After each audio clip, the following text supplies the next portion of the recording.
Hello दोस्तों, स्वागत है आप सभी का हमारे यूट्यूब चैनल पे। तो जैसा कि हम लोग यहाँ पे जैक बोर्ड क्लास 11th का केमिस्ट्री क्वेश्चन बैंक का शुरुआत हम लोग किए थे। तो अभी तक हम लोगों ने फर्स्ट वीडियो को देख लिया है, जिसमें सारा की कॉन्सेप्ट जो भी इस चैप्टर में है उसको हम लोगों ने डिस्कस किया था।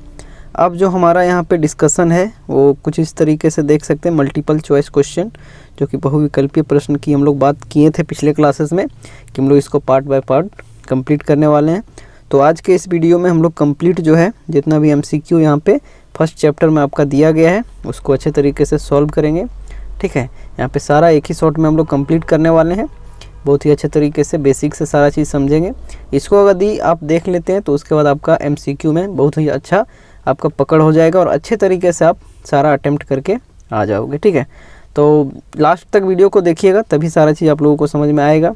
और वही चीज़ें कि ज़्यादा से ज़्यादा अपने दोस्तों के साथ भी शेयर कर दीजिएगा इन चीज़ों को, ताकि उन लोगों को भी यहाँ से हेल्प मिल सके। और बहुत ही बेसिक तरीके से कॉन्सेप्ट के साथ हम लोग यहाँ पे सॉल्यूशन करने वाले हैं। जो लोग नहीं भी कुछ अच्छे तरीके से पढ़ें तो बहुत ही मज़ेदार तरीके से आपको समझ में आएगा। आशा करते हैं कि आप लोग थोड़ा बहुत की कॉन्सेप्ट को पढ़कर ज़रूर आए होंगे। ठीक है, तो चलिए बाकी सारा चीज़ यहाँ पर हम लोग सॉल्व करते ही रहेंगे। तो स्टार्ट करते हैं अपना सॉल्यूशन करना। वन शॉट में है तो बस अंत तक बस बने रहिए, बहुत ही मज़ेदार तरीके से सारा चीज़ समझ में आने वाला है।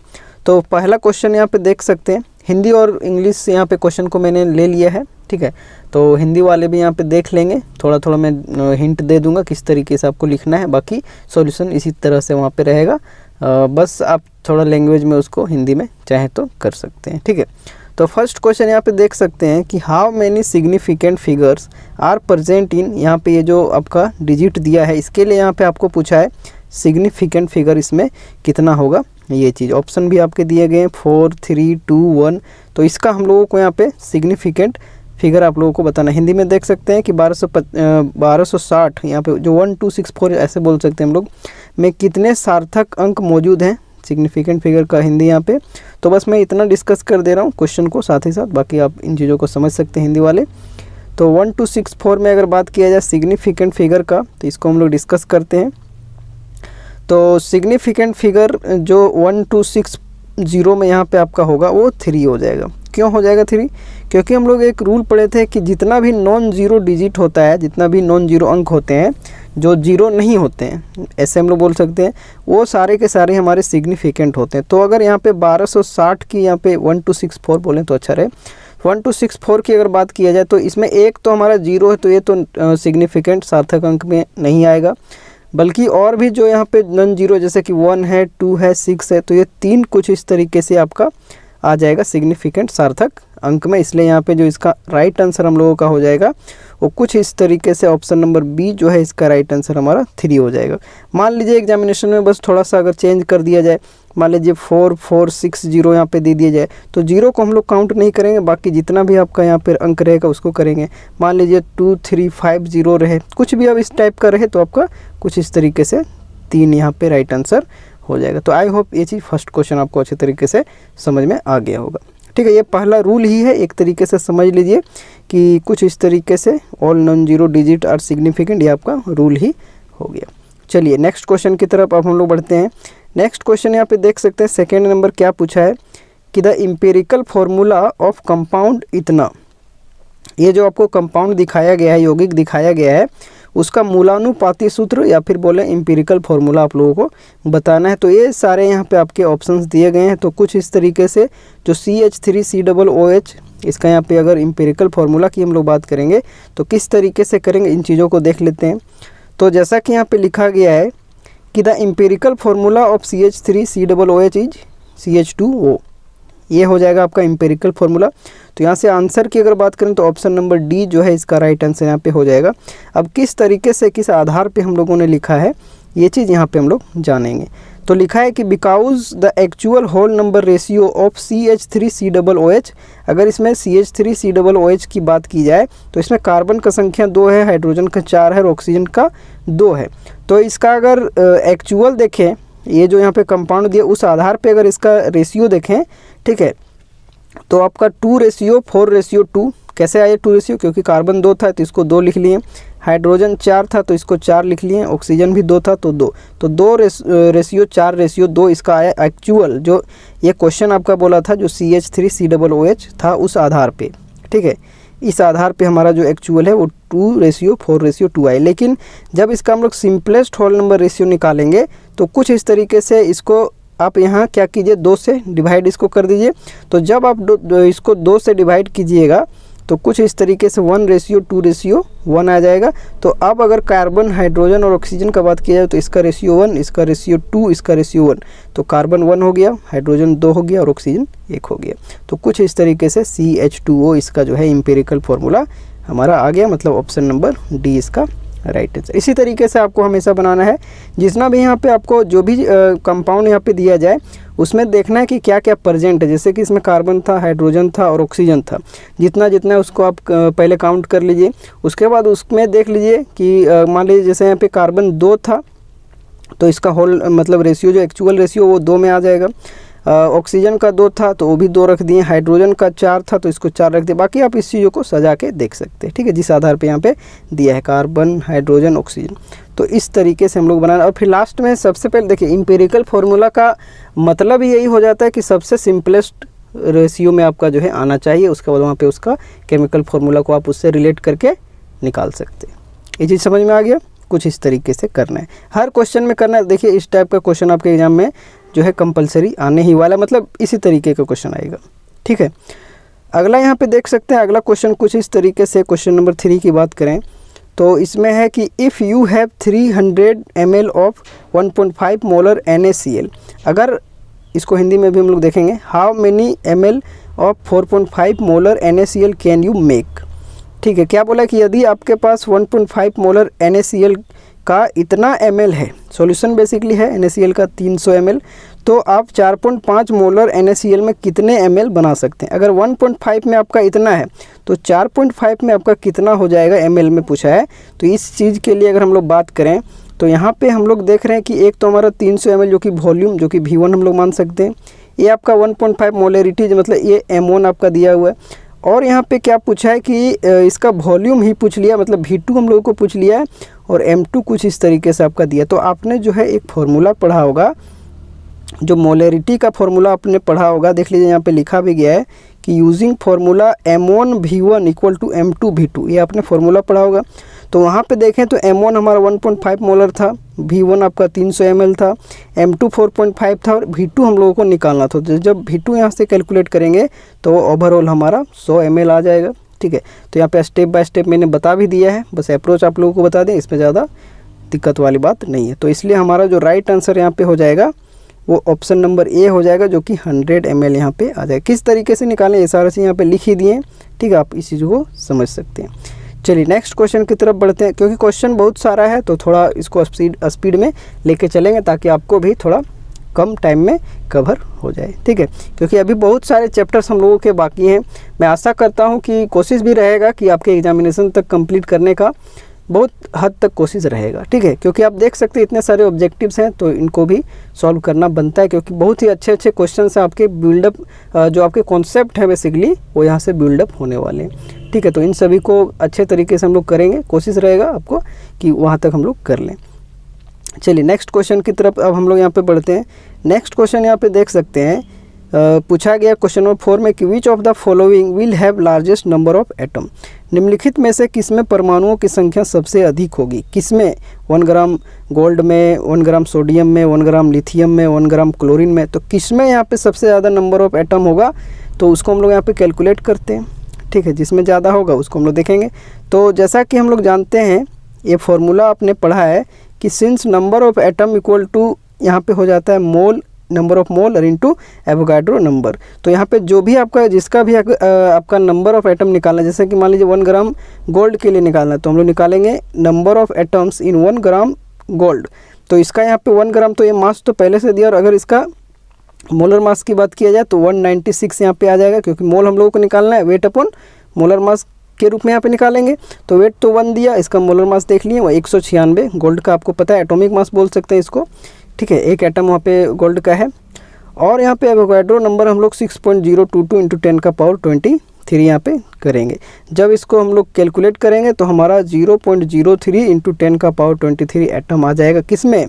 नंबर ऑफ एटम हमारा 1 ग्राम गोल्ड में हमारा आ गया कितना? 0.03। इसी तरीके से जितना भी आपका ऑप्शन है सभी के लिए हम लोग जब निकालेंगे तो 1 ग्राम सोडियम के लिए बात किया जाए तो 0.6 आ जाएगा, 1 ग्राम लिथियम के लिए बात किया जाए तो इसका 0.08 आ जाएगा। वहीं पे नंबर ऑफ एटम अगर 1 ग्राम क्लोरीन गैस में देखें, Cl2 यहाँ पे गैस के रूप में, तो इसका आ जाएगा आपका 0.084 इंटू 10⁻23 एटम। तो अब यहाँ पे हम लोग जो है इसको देख सकते हैं कि सबसे ज़्यादा हमारा जो है लिथियम के लिए यहाँ पे है, जो कि कितना है? 0.86 है। बाकी यहाँ पे सब में कम है, इसलिए यहाँ पे अगर हम लोग का जो आंसर हो जाएगा तो कुछ इस तरीके से ऑप्शन नंबर सी हो जाएगा, जो कि 1 ग्राम लिथियम है। फॉर्मूला बेस्ड है, इसमें ज़्यादा दिक्कत वाली बात नहीं है। तो ऑप्शन सी नंबर जो है इसका यहाँ पे राइट आंसर हो गया। 1 ग्राम लिथियम में जो लार्जेस्ट नंबर ऑफ एटम्स पाए जाएंगे। चलिए क्वेश्चन नंबर 5 की तरफ अब हम लोग बढ़ते हैं। क्वेश्चन नंबर 5 में क्या पूछा है? इसमें पूछा है कि the number of mole of NaCl in 3 litre of 3 molar solution is. Number of मोल पूछा है किसका? NaCl का। कितना में? 3 litre of 3 molar solution. 3 molar solution के 3 लीटर में नंबर ऑफ मोल NaCl का कितना होगा, ये चीज़ यहाँ पे पूछ रहा है। वही चीज़ है कि NaCl के 3 मोलर विलियन के 3 लीटर में मोलों की संख्या कितनी होगी, ये चीज़। मतलब पूरा का पूरा डिटेल यहाँ पे मोल कॉन्सेप्ट पूरा का पूरा आपके जो इस चैप्टर में भरा पड़ा है। तो किस तरीके से हम लोग नंबर ऑफ मोल निकालेंगे तो देखते हैं। नंबर ऑफ मोल का फॉर्मूला हम लोग लगाएंगे। Number of mole equal to क्या होता है? मास, मोलर मास, यहाँ पे कुछ इस तरीके से वॉल्यूम इनटू वॉल्यूम हो जाएगा, क्योंकि हम लोगों को नंबर ऑफ बेसिकली यहाँ पे निकालना है मोल। ठीक है, तो इसका जो फॉर्मूला हो जाएगा m इंटू भी हो जाएगा। मतलब यहाँ पे कहें तो मोलरिटी जो भी यहाँ पे आपका 3 मोलर दिया है उसका, और इंटू वॉल्यूम यहाँ पे 3 लीटर, तो मोलरिटी का यहाँ पे 3 और वॉल्यूम यहाँ पे 3, इसको जब मल्टीप्लाई करेंगे तो 9 इसका यहाँ पे आंसर आ जाएगा। मतलब 9 मोल जो है NaCl जो भी यहाँ पे होगा 3 मोलर 3 लीटर वाले सोल्यूशन में, कुछ इस तरीके से। ठीक है, तो नंबर ऑफ मोल जो कितना आ जाएगा यहाँ पे हम लोग लिख देंगे। वैसे तो यहाँ पे ऑब्जेक्टिव टाइप का है तो इसमें ज़्यादा लिखने की बात नहीं, बस यहाँ पे आप लोगों को एक्सप्लेन करना है, इसलिए आप लोगों के लिए यहाँ पे सारा किस तरीके से की पॉइंट उसका लिख दिए कि कैसे यहाँ पे अप्रोच उसका हम लोग लगा रहे हैं, किस ढंग से वहाँ पे सॉल्व किए, क्या हम लोग थिंकिंग कर रहे हैं कि किस तरीके से उसको हम लोग सॉल्व करेंगे। ठीक है, तो कुछ इस तरीके से ऑप्शन नंबर जो हमारा है वो बी नंबर इसका राइट आंसर हो जाएगा। मतलब 9 मोल NaCl जो है 3 लीटर ऑफ 3 मोलर सॉल्यूशन में रहेगा। तो ये हो गया क्वेश्चन नंबर 5। अब हम लोग अगले क्वेश्चन की तरफ बढ़ते हैं। तो यहाँ पे क्वेश्चन नंबर 6 में क्या है कि the molarity of the solution containing 5 gram of NaOH in 500 ml of aqueous solution is. यहाँ पे मोलरिटी हम लोगों को पूछ लिया, ये जो कुछ कंडीशन दिया है कि सॉल्यूशन जो कंटेन करता है 5 ग्राम NaOH और 500 ml एक्वस सॉल्यूशन में वो चीज़ है, उस विलियन की मोलरता क्या होगी जिसके 500 ml जलीय घोल में 5 ग्राम NaOH घुला हुआ है। तो इसका हम लोगों को मोलरिटी निकालना। तो यहाँ से एक चीज़ तो वही पता है कि मोलरिटी, अभी की पॉइंट्स में भी मैंने थोड़ा डिस्कस किया था कि मोलरिटी बहुत ही ज़्यादा इंपॉर्टेंट है। तो मोलरिटी का अब हम लोग यहाँ पे फॉर्मूला लगाएंगे। मोलरिटी m इक्वल टू हमारा हो जाता है नंबर ऑफ मोल अपॉन में वॉल्यूम ऑफ सॉल्यूशन, किस में? लीटर में। तो यहाँ पे हम लोगों को वॉल्यूम किस में देखने को मिल रहा है? 500 ml मतलब मिलीलीटर में मिल रहा है। तो इसलिए सबसे पहले हमको उसको किस में चेंज करना होगा? बिल्कुल सही बात है, लीटर में चेंज करना होगा। तो लीटर में जब इसको चेंज करेंगे तो कितना आएगा? 0.5 में इसका लीटर आ जाएगा। ठीक है, ये चीज़ आपको समझ में आ रहा है। अब यहाँ पे मोलरिटी हम लोग निकाल रहे हैं तो नंबर ऑफ मोल, और number of mole equal to भी यहाँ पे होता है W/m। तो वेट हमारा 5 ग्राम है और NaOH का जब हम लोग निकालेंगे तो कुछ इस तरीके से आपका अगर बात किया जाए तो 5/40 देख सकते हैं यहाँ पे लिख दिए, क्योंकि इसका मोलर मास आपका 40 हो जाता है और 5 ग्राम यहाँ दिया तो 5/40 और कुछ इस तरीके से बटा में और हो जाएगा यहाँ पे 0.5, क्योंकि इसका जो है वॉल्यूम हम लोग निकालें वो लीटर में निकालें। ठीक है, ओवरऑल जब आप इसको सॉल्व कीजिएगा तो कुछ इस तरीके से आपका जो है मोलरिटी आ जाएगा 0.25 मोलर। मतलब यहाँ पे आंसर आपका बी नंबर हो जाएगा। ठीक है, इस तरीके से आपको बनाना है। तो बस यहाँ पे थोड़ा शॉर्ट में मैं ही लिख दे रहा हूँ ताकि आप बस इन चीज़ों को समझिए। एग्जामिनेशन में भी ज़्यादा लंबा चौड़ा भाषण नहीं लिखना है, बस इस तरीके से आप थोड़ा छोटा की पॉइंट्स याद रखिए, किनारे में आप रफ कर सकते हैं। ठीक है, इस तरीके से। चलिए अब क्वेश्चन नंबर 7 की तरफ बढ़ते हैं। क्वेश्चन नंबर 7 बहुत ही स्टेटमेंट क्वेश्चन है, मतलब सीधा सिंपल है, इस चीज़ को आप पढ़े होंगे। विच of the following drugs is used for treatment of cancer. Cancer के ट्रीटमेंट में कौन सा ड्रग यहाँ पे यूज किया जाता है? Cisplatin, paracetamol, azidothymidine, aspirin. तो इन सभी के बारे में डिटेल में आप जो है क्लास 12th में आई थिंक आपके सिलेबस में हो, एनसीईआरटी के बेसिस पे, तो वहाँ पे आपको पढ़ने को मिलेगा। लेकिन अभी के सिलेबस में मे बी उस चीज़ों को हटा दिया गया है, बट ठीक है, इन चीज़ों को आप पढ़ सकते हैं। ठीक है, तो यहाँ पे अगर कैंसर का बात किया जाए तो सिस्प्लेटिन इसका जो है आपका राइट आंसर हो जाएगा। आपने एनसीईआरटी जब पढ़ा होगा केमिस्ट्री का क्लास 11th का, तो स्टार्टिंग में ही जो शुरुआत है फर्स्ट चैप्टर, वहाँ पे डिस्कस किया गया है सिस्प्लेटिन के बारे में। चाहे तो आप उन चीज़ों को भी देख सकते हो। तो ये डायरेक्ट क्वेश्चन है, इसमें तो याद रखना ही पड़ेगा। कौन सा ड्रग का बस नाम पूछ दिया, ये चीज़ आपको पता होना चाहिए। तो सिस्प्लेटिन जो होता है उसका यूज किया जाता है कैंसर के ट्रीटमेंट में, ड्रग के रूप में किया जाता है। चलिए क्वेश्चन नंबर 8, इन चीज़ों को मैंने डिस्कस भी किया था कि 7 फंडामेंटल जो आपके हैं यूनिट्स आपको पता ही होगा। तो कुछ इस तरीके से पूछा है कि the SI unit for luminous intensity. तो लुमिनियस इंटेंसिटी का क्या हम लोग पढ़े थे? ज्योति तीव्रता का क्या पढ़े थे जी? हाँ बिल्कुल, हम लोग पढ़े थे कैंडेला। क्या पढ़े थे? कैंडेला, जिसको CD से हम लोग डिनोट करते। तो इसका भी राइट आंसर हमारा CD हो जाएगा, कैंडेला। वही चीज़ यहाँ पे लिख भी दिए कि unit of luminous intensity is candela, जिसको CD से डिनोट करते। अब नेक्स्ट क्वेश्चन की तरफ हम लोग बढ़ते हैं। तो नेक्स्ट क्वेश्चन यहाँ पे क्या पूछा है कि the unit of weight is. Weight का यहाँ पे यूनिट पूछा गया, क्या होगा? ग्राम होगा, मीटर होगा, न्यूटन होगा, किलोग्राम होगा। ठीक है, तो मीटर तो सबसे पहले हमारा होगा नहीं, इसको तो हम लोग कट आउट कर देते हैं। अब आगे और भी जो चीज़ें हैं, किलोग्राम, न्यूटन, ग्राम, इसमें हम लोग देखते हैं क्या होगा। तो भार की इकाई, तो आपने वेट और मास में अंतर तो पढ़ा ही होगा। ठीक है, द्रव्यमान और भार में। तो कुछ इस तरीके से यहाँ पे कुछ बात लिखा गया है, इसको आप लोग ध्यान में रखिए, फिर आपको दिक्कत नहीं होगा। क्या लिखा गया है भाई? तो यहाँ पे लिखा गया कुछ इस तरीके से कि weight is the force extended by the gravitational force. अगर वेट का बात किया जाए तो वहाँ पे कुछ ग्रेविटेशनल फोर्स से रिलेटेड वहाँ पे हम लोग बात करते हैं। फोर्स ऑन मास, एक तरीके से वेट और मास बस बेसिकली ज़्यादा कुछ होता नहीं है। मास किसी भी वस्तु का जो है खुद का जो उसका वजन है उसी को हम बोलते हैं, लेकिन अगर वेट का बात किया जाए तो उसको हम लोग ग्रेविटेशनल यहाँ पे फोर्स के रूप में उसको उसमें लगा के हम लोग समझ सकते हैं।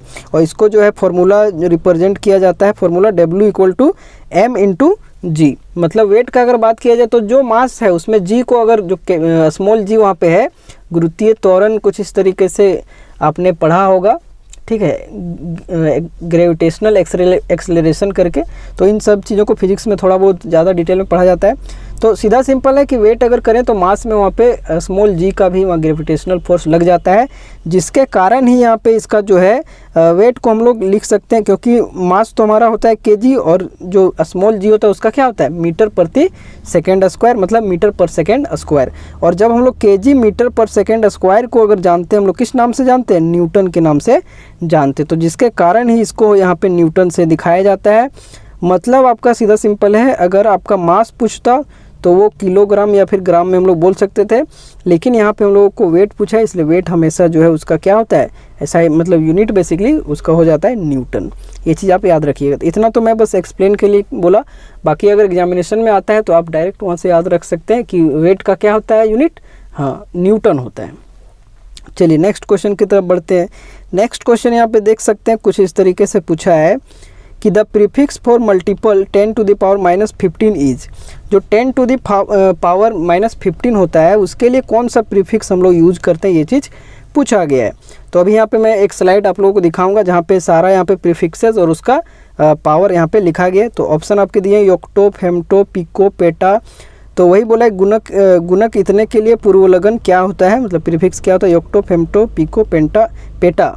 तो यहाँ पे इसका आंसर को देखने से पहले हम लोग क्या करेंगे, कुछ इस तरीके से कुछ प्रीफिक्सेस है जो कि आपके लिए बहुत ही ज़्यादा इंपॉर्टेंट है, उसका सिंबल है और इसका मीनिंग यहाँ पे। तो इसको हम लोग देख लेते हैं। तो फर्स्ट है यहाँ पे डेसी, जिसको स्मॉल डी से डिनोट किया जाता है, इसका होता है 10 to the power -1। वहीं पे बात किया जाए सेंटी, तो इसको स्मॉल सी से 10 to the power -2 होता है। मिली का बात किया जाए small m 10 to the power -3। Micro का बात किया जाए तो MC कुछ इस तरीके से, या फिर जनरल आप पढ़े होंगे म्यू कुछ इस तरीके से, इसका हो जाता है पावर 10 to the power -6। और भी यहाँ पे बात करें नैनो की बात करें तो स्मॉल n हो जाता है 10 का पावर -9 हो जाता है। पिको बात करें तो स्मॉल p हो जाता है 10 का पावर -15। फेम्टो बात करें तो f यहाँ पे स्मॉल हो जाता है 10 का पावर -15। एटो का बात किया जाए तो ये कुछ इस तरीके से यहाँ पे लिखेंगे, ये 2 यहाँ पे कुछ नहीं है बल्कि यहाँ पे सिर्फ स्मॉल ए है, तो उस पर आप लोग ध्यान मत दीजिएगा, वो बस मिसप्रिंट हुआ। और इसका हो जाएगा 10⁻⁻18।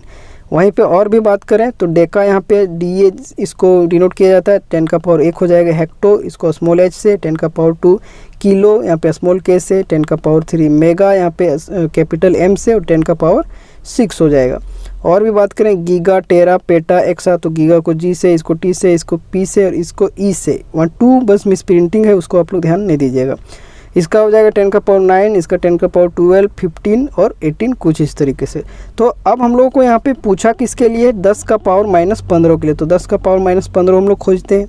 तो 10⁻−15 ये देखिए यहाँ पे हमारा आ गया, जो कि इसको फेमटो ऐप से डिनोट किया जाता है। तो इसलिए हमारा आंसर यहाँ पे क्या हो जाएगा, वेरी गुड, यहाँ पे आंसर हमारा हो जाएगा ऑप्शन नंबर सी, जो कि होता है फेमटो। ठीक है, कुछ इस तरीके से। चलिए अब नेक्स्ट क्वेश्चन की तरफ बढ़ते हैं। तो इनमें से सारा आप लोग याद रखिएगा, एक बार अच्छे से देख लीजिए। इनमें से ऑप्शन बनते हैं तो कोई भी आपको एग्जामिनेशन में दिया जा सकता है, इसलिए मैंने इसको यहाँ पर डिस्कस आप लोगों के साथ कर दिया, ताकि इनमें बस आएगा इन्हीं में से। ठीक है, हो सकता है कि आपको जो पूछा गया है, जो क्वेश्चन बैंक में दिया है फेमटो, वही आपको दे दे। ठीक है, तो इन सभी को आप लोग कर लीजिएगा। चलिए नेक्स्ट क्वेश्चन की तरफ यहाँ पे चलते हैं, जो कि क्वेश्चन नंबर 11 में मैंने यहाँ पे टेम्परेचर का स्केल हम लोग देखे थे की पॉइंट्स में। तो वहाँ पे मैंने आप लोगों को बताया था कि किस तरीके से डिग्री सेल्सियस को केल्विन में, केल्विन को डिग्री सेल्सियस, डिग्री फ़ारेनहाइट, इन सभी को हम लोग कन्वर्जन देखे थे। ठीक है, तो इसका आप यूज करें, बोले थे हम बोले थे कि क्वेश्चन में उसको जब अप्लाई करेंगे तो सारा चीज़ आपको समझ में आ जाएगा। तो देखिए, the value of 37 degree Celsius in kelvin. ठीक है, जो 37 डिग्री सेल्सियस है उसको हम लोगों को केल्विन में निकालना है। केल्विन में 37 डिग्री सेल्सियस का मान क्या होगा, ये चीज़ हम लोग देखते हैं। तो कुछ इस तरीके से आपको पता है कि केल्विन को जब हम लोग डिग्री सेल्सियस को जब केल्विन में चेंज करते हैं, तो जितना डिग्री सेल्सियस हमारा दिया रहता है उसमें 273 को ऐड कर देते हैं। तो डिग्री सेल्सियस हमारा दिया है 37, इसमें 273 ऐड करेंगे तो ओवरऑल हमारा कितना आ जाएगा, हाँ यहाँ पे आ जाएगा हमारा 310, मतलब 310 केल्विन। मतलब यहाँ पे आंसर हमारा हो जाएगा ऑप्शन नंबर डी। बस अब यहाँ पे कुछ भी दिया जा सकता है तो आप उसको सॉल्व कर सकते हो। जैसे कि मान लीजिए यहाँ पे 40 दे दे, कुछ इस तरीके से मान लीजिए 40 दे देता है। ठीक है, इसको मैं यहाँ पे लगा देता हूँ पहले। मान लीजिए 40 डिग्री सेल्सियस दिया, तो 40 में क्या करेंगे, 273 को जोड़ देंगे, जितना आएगा यहाँ पे हो जाएगा। मान लीजिए 55 दिया, तो 55 में 273, जितना भी दिया रहे उसको आप उसको जोड़ सकते हैं। और इसी का उल्टा आपको अगर पूछ दिया जाए, अगर यहाँ पे केल्विन में दे दिया जाए तो क्या करेंगे हम लोग, करेंगे 273 में वहाँ पे माइनस जो भी हमारा केल्विन में दिया रहेगा उसको कर देंगे, तो हमारा डिग्री सेल्सियस में आ जाएगा। बस इसी का कन्वर्जन है। ठीक है, अगर kelvin equal two degree Celsius plus 273 है तो डिग्री सेल्सियस बराबर क्या लिखेंगे, 273 माइनस में यहाँ पे केल्विन। ठीक है, मतलब घटाना और जोड़ने वाला काम है। ठीक है, चलिए अब यहाँ पे अगले क्वेश्चन की तरफ बढ़ते हैं। देखिए यहाँ भी एक क्वेश्चन दे दिया गया, तो साथ ही साथ आपका डिग्री फ़ारेनहाइट वाला भी हो गया। कहता है कि the value of 35 degree Celsius in Fahrenheit. जो 35 डिग्री सेल्सियस है, अभी हम लोग ऊपर कौन सा देखे थे, 37 डिग्री देखे थे। ठीक है, अब यहाँ पे 35 डिग्री सेल्सियस को हम लोग फ़ारेनहाइट में चेंज करेंगे तो कितना होगा, मतलब फ़ारेनहाइट में 35 डिग्री सेल्सियस का मान क्या होगा, ये चीज़ पूछा है। तो फॉर्मूला हम लोग जानते हैं, डिग्री फ़ारेनहाइट इक्वल टू होता है 9/5 डिग्री सेल्सियस प्लस 32। मतलब कुछ इस तरीके से यहाँ पे मैं दिखा देता हूँ।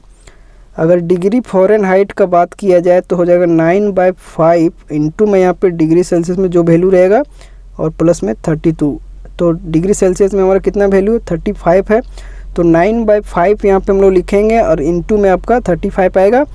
और अगर 5 से उसको इस तरीके से समझिए, अब इतना तो आप कर ही सकते हैं, 35 और प्लस में यहाँ पे 32। 5 से यहाँ पे जाएगा 7 बार में, 9 7 जाए या फिर 9 से 3 यहाँ पे बोले तो 63 और प्लस में 32। तो हमारा कितना आ जाएगा 3 2 5 और 6 3 9, मतलब 95 degree Celsius degree Fahrenheit basically. तो यहाँ पे कुछ इस तरीके से इस फार्मूला का यूज किए और यहाँ पे डिग्री फ़ारेनहाइट में हमारा आ गया। अब इसी फार्मूला को आप और भी रीअरेंज कर सकते हैं कि अगर डिग्री फ़ारेनहाइट में दिया रहे तो उसको डिग्री सेल्सियस में कैसे करेंगे। तो वहाँ पे जो मल्टीप्लाई में है वो बस डिवाइड में आ जाएगा। ठीक है, इन सभी को आप कर सकते हैं। तो कुछ इस तरीके से ये हुआ हमारा क्वेश्चन नंबर 12। अब यहाँ पे क्वेश्चन नंबर 13 की तरफ यहाँ पे बढ़ते हैं। इसमें क्या पूछा गया है कि इन साइंटिफिक नोटेशन हम लोग पढ़े थे, ऊपर में आप लोगों को दिखाए थे कि कुछ इस तरीके से n इंटू 10 का पावर n के रूप में हम लोग इसको लिखते थे साइंटिफिक नोटेशन वाला। तो इसी के रूप में जो यहाँ पे ये संख्या आपका दिया है उसको हम लोग कैसे लिखेंगे, ऑप्शंस आपके दिए गए हैं, तो उस आधार पे आपको बताना है कि ये जो यहाँ पे पॉइंट वाला संख्या दिया है इसको साइंटिफिक नोटेशन में हम लोग कैसे लिखेंगे, वैज्ञानिक संकेतन में इसको हम लोग किस प्रकार लिखा जा सकता है, ये चीज़ पूछा गया है। तो कुछ इस तरीके से हम लोग कैसे लिखेंगे, यहाँ पे इसको लिखेंगे 0.00016। अब यहाँ पे n के रूप में लिखना है, तो n के रूप में हम कैसे लिखेंगे, इस पॉइंट को क्या करेंगे यहाँ पे ले जाएंगे, ठीक है, 1 और 6 के बीच में। तो इधर से हमारा कितना अंक जाएगा, 1 2 3 4 अंक हमारा इधर जा रहा है, इसलिए 10 का पावर में -4 हमारा आ जाएगा। और कुछ इस तरीके से हमारा हो गया 1.6 को हम लोग n मान सकते हैं और 10 का पावर -4 इसको हम लोग 10 का पावर n के रूप में लिख रहे हैं, ठीक है।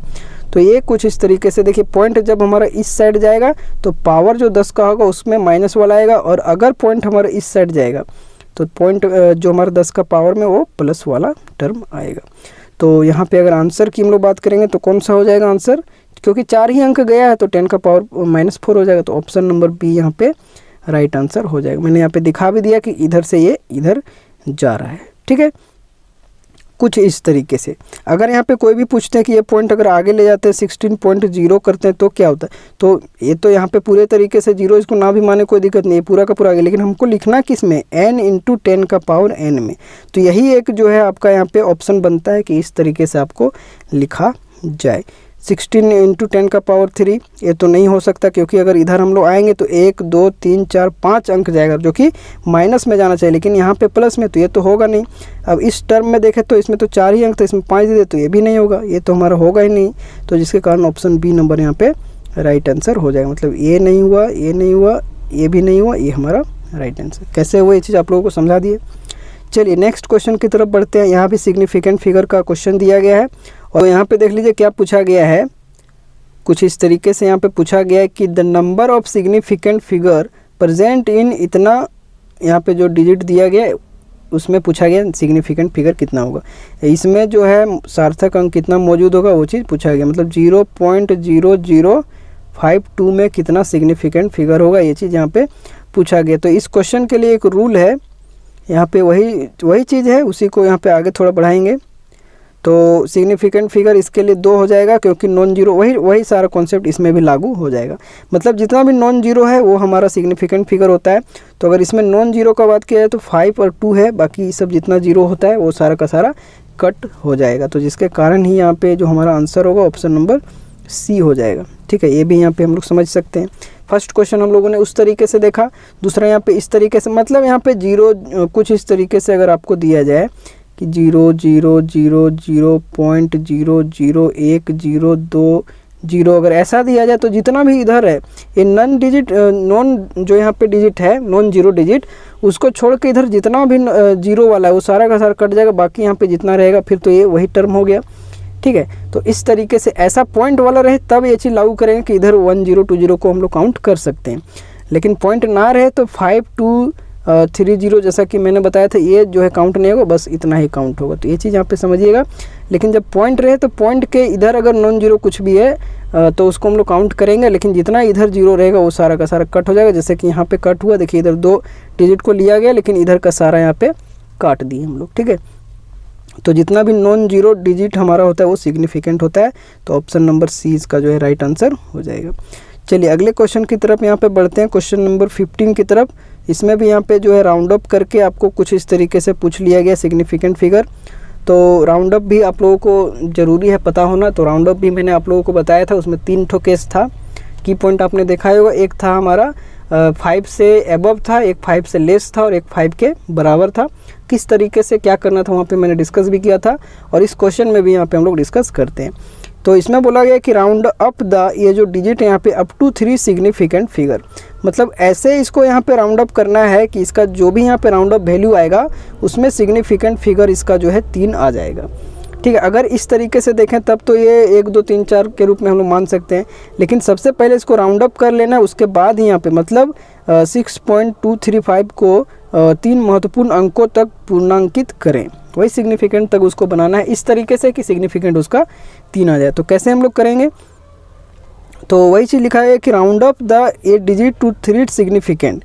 तो लास्ट में आप जैसे कि 6.235 है, और एक चीज़ मैंने बताया था कि अगर यहाँ पे राइट में 5 के अगर बराबर है, 5 अगर यहाँ पे है जो कि ऑड में है, तो जो भी उसका आगे वाला टर्म रहेगा उसको हम लोग एक अंक वहाँ पे बढ़ा देंगे, ठीक है। अगर यहाँ पे 5 से कम रहता, 5 के बराबर बोले थे या फिर 5 से ज़्यादा, तब तो एक बढ़ जाएगा, लेकिन अगर 5 से कम रहेगा तो वहाँ पे क्या हो जाएगा, उसमें कोई भी चेंज देखने को नहीं मिलेगा। तो वही चीज़ है कि राउंड ऑफ द 8 डिजिट जो है 3 सिग्निफिकेंट तक करेंगे, तो हमारा 6.235 अगर है तो ये जो 3 तक जाएंगे 1 2 3 तक, तो 2 3 था, जो पॉइंट के बाद 2 3 था वो किस में चेंज हो जाएगा, 0.24 में। तो जिसके कारण यहाँ पे अब इसको कैसे हम लोग लगाए हैं इस रूल को, इसको आप लोग देखिए, कहता है because the last digit is 5 और लार्जर, ठीक है, 5 बोले थे या फिर उससे बड़ा, वही जो मैंने अभी डिस्कस किया। ड्रॉप दिस डिजिट, तो इस डिजिट को छोड़ देना, जो 5 के बाद करेंगे उसको तो हम लोग छोड़ देंगे क्योंकि उसको राउंड अप कर दे रहे हैं उसके पहले वाले अंक को। And add the preceding digit, उसमें एक ऐड कर देना जो 5 के पहले है। 100 बात की एक बात अगर बात करें तो यहाँ देख लीजिए 6.235 है, अगर ये लास्ट का अगर 5 रहे या फिर इससे ज़्यादा रहे, कम रहेगा तब तो इसका जो पहले का डिजिट है उसमें कुछ छेड़खानी नहीं करना है, लेकिन अगर 5 रहे या फिर इससे ज़्यादा रहे तो जस्ट उसके जो बगल वाला है उसमें क्या करना है, एक ऐड कर देना है। तो अगर अभी 6.23 था तो 3 में अगर एक यहाँ पे ऐड करेंगे तो कितना हो जाएगा, 6.24 यहाँ पे आएगा, और ये कुछ इस तरीके से हमारा सिग्निफिकेंट कितना हो गया, 3 सिग्निफिकेंट फिगर हो गया। इस तरीके से आप लोगों को करना होता है, ठीक है। चलिए नेक्स्ट क्वेश्चन की तरफ बढ़ते हैं। नेक्स्ट क्वेश्चन यहाँ पे देख लीजिए, कुछ इस तरीके से मैंने बताया था कि इस टाइप से क्वेश्चन आता है। Which law states that equal volume of gases eight same temperature and pressure should contain equal number of मोल। कहता है कौन सा लॉ जो है बताता है कि इक्वल वॉल्यूम जो होता है गैस का सेम टेम्परेचर प्रेशर पे वो इक्वल नंबर ऑफ मॉलिक्यूल को करता है। तो वो कौन सा था, लॉ ऑफ मल्टीपल था, लॉ ऑफ डेफिनिट कंपोजिशन था, लॉ ऑफ कंजर्वेशन मास था, एवोगाड्रो। इसलिए मैंने कहा था कि सारा को अच्छे तरीके से आप लोगों को पढ़ लेना है। तो वही हिंदी में भी यहाँ पे दिया गया है कि कौन सा नियम कहता है कि समान ताप और दाब पर गैसों के समान आयतनों में अणुओं की संख्या समान होनी चाहिए। गणित अनुपात का नियम, निश्चित संगठन का नियम, द्रव्यमान संरक्षण का नियम, अवोगाद्रो का नियम। तो ये चीज़ आपने पढ़ा होगा, बस ये स्टेटमेंट बन गया। तो ये सीधा सिंपल हमारा जो होता है वो एवोगाड्रोज लॉ द्वारा यहाँ पे ये चीज़ यहाँ पे स्टेटमेंट उसमें कहा गया था। मतलब ऑप्शन नंबर डी जो है इसका राइट आंसर हम लोगों के लिए यहाँ पर हो जाएगा, ठीक है। एवोगाद्रो का नियम मतलब एवोगाड्रो लॉ। चलिए इसमें ज़्यादा मैं टाइम नहीं लूँगा, क्वेश्चन नंबर 17 की तरफ बढ़ते हैं। क्वेश्चन नंबर 17 में हमारा क्या पूछा गया है, इसमें पूछा गया है कि the molecular mass of glucose, glucose का मोलिकुलर मास पूछा गया है। तो ग्लूकोज का मोलिकुलर मास हम लोग कैसे निकालेंगे, ग्लूकोज का आणविक द्रव्यमान के बारे में बात किया गया है। तो यहाँ पे हम लोग क्या लिखेंगे, यहाँ पे कुछ इस तरीके से लिखेंगे आणविक द्रव्यमान ऑफ मतलब वही आणविक द्रव्यमान जो है ग्लूकोज का या फिर मोलिकुलर मास ऑफ ग्लूकोज, इस तरीके से लिखेंगे। और इसमें क्या क्या हमारा एलिमेंट प्रेजेंट है, कार्बन है, हाइड्रोजन है, ऑक्सीजन है। तो एक कार्बन का हमारा जो मास होता है वो कितना होता है 12, तो इस तरीके से 12 × 6 हो गया। हाइड्रोजन 1 था तो गुना यहाँ पे 12 था, तो 12 × 1 कर दिया। सबको क्या करना है, जितना भी एटॉमिक मासेस होता है, मोलिकुलर मास बेसिकली क्या होता है, जो एटम होते हैं उसके एटॉमिक मास के सम होते हैं, जितना भी एटम उसमें प्रेजेंट होता है, वही चीज़ यहाँ पे करना था। तो सभी का बस आपको एटॉमिक मास पता होना चाहिए। तो कार्बन का 12 हो जाता है, हाइड्रोजन का 1 हो जाता है, और ऐसा ऐसा 12 है तो 12 × 1 किए। ऑक्सीजन का हमारा 16 हो जाता है, ऐसा ऐसा 6 है। जब इसको ओवरऑल हम लोग कैलकुलेट किए तो 180 यूनिफाइड यहाँ पे कुछ इस तरीके से। आपको पता ही होगा कि मोलिकुलर मास को हम लोग यू से दिखाते हैं या फिर AMU से भी हम लोग कभी कभी दिखाते हैं, लेकिन जो हमारा एटॉमिक मास है उसको हम लोग AMU बोल सकते हैं, लेकिन जो मोलिकुलर उसको यूनिफाइड हम लोग बोलेंगे, या फिर दोनों के लिए हम लोग U यूज करते हैं। तो मोलिकुलर मास जब भी यूज हो तो उसमें लास्ट में आपको जो आएगा सम करके ऐड करके लास्ट में U लगा देना है। तो जिसके कारण यहाँ पे आंसर हमारा कौन सा हो जाएगा, ऑप्शन नंबर सी। देखिए ऑप्शन भी इस तरीके से बनाया गया कि आप कंफ्यूज कर जाएंगे, इसीलिए 180 ग्राम ये तो होगा नहीं, ग्राम मोलिकुलर मास वो हो जाता है बेसिकली। केजी तो यहाँ पे ये बिल्कुल होगा नहीं, न्यूटन भी नहीं होगा क्योंकि मास पूछा है तो, ठीक है। तो कुछ इस तरीके से आपका जो है यूनिफाइड में आता है। तो इस कारण से देखिए सभी में 180 दिया था, लेकिन आप कंफ्यूज कर जाते हैं। लेकिन जो यहाँ पे आज इस चीज़ को देख लेगा वो कभी कंफ्यूज नहीं करेगा, जो पहले भी पढ़ा है वो भी कंफ्यूज नहीं करेगा। बस ध्यान रखना है कि यू लास्ट में लगाना है मोलिकुलर मास के जगह पे। चलिए अब नेक्स्ट क्वेश्चन की तरफ बढ़ते हैं। फिर से वही एम्पिरिकल फार्मूला पूछ लिया, मतलब सिंपलेस्ट होल नंबर रेशियो में हम लोगों को दिखाना है। Empirical formula of glucose. अब ग्लूकोज का ही एम्पिरिकल फार्मूला पूछ रही है। ये सारा का सारा आपको ऑप्शन दिया है। ग्लूकोज का मूलानुपाती सूत्र यहाँ पे पूछा गया है। तो सबसे पहले सिंपलेस्ट फॉर्म उसका लिखेंगे। तो एम्पिरिकल फार्मूला यहाँ पे मैंने बता ही दिया है कि CH2O इसका होगा, लेकिन कैसे होगा इस चीज़ यहाँ पे दिखाया गया। तो कहता है the actual number of ratio, तो इसमें कितना था C6H12O6, तो ये सारा का सारा तो सीरीज में दिया गया। तो कार्बन 6 है तो इसका 6 लिखे, हाइड्रोजन 12 तो ऑक्सीजन 6, तो 6:12 हो गए। लेकिन जब इसको सिंपलेस्ट में देखेंगे तो कितना 6 से इसको क्या करेंगे डिवाइड कर देंगे, ठीक है। तो ये हमारा यहाँ पे रेशियो रहा, उसको 6 से यहाँ पे डिवाइड करेंगे तो रेशियो हमारा क्या आ जाएगा 1:2:1 आ जाएगा, और कुछ इस तरीके से CH2O हमारा आ जाएगा, ठीक है। सिंपलेस्ट होल नंबर रेशियो में उसको निकालना है, सबसे सिंपल में निकालना है, ठीक है। चलिए अब यहाँ पे अगले की तरफ बढ़ते हैं। अगला कुछ इस तरीके से आपका है। तो यहाँ पे हमारा आंसर कौन सा हो जाएगा, सबसे पहले आंसर की तरफ देखते हैं। CH2O मतलब ऑप्शन नंबर डी इसका जो है राइट आंसर हो जाएगा। क्वेश्चन नंबर 19 में हम लोग देखते हैं क्या पूछा गया है। इसमें पूछा गया कुछ इस तरीके से कि the number of mole of ammonia, ammonia का नंबर ऑफ मोल पूछा है present in 34 gram of NH3 मतलब अमोनिया, मतलब 34 ग्राम अमोनिया में नंबर ऑफ मोल अमोनिया का पूछा गया है। NH3 के 34 ग्राम में मौजूद अमोनिया के मोल की संख्या क्या होगी, ये चीज़ यहाँ पे पूछा है, ऑप्शन आपके दिए गए हैं।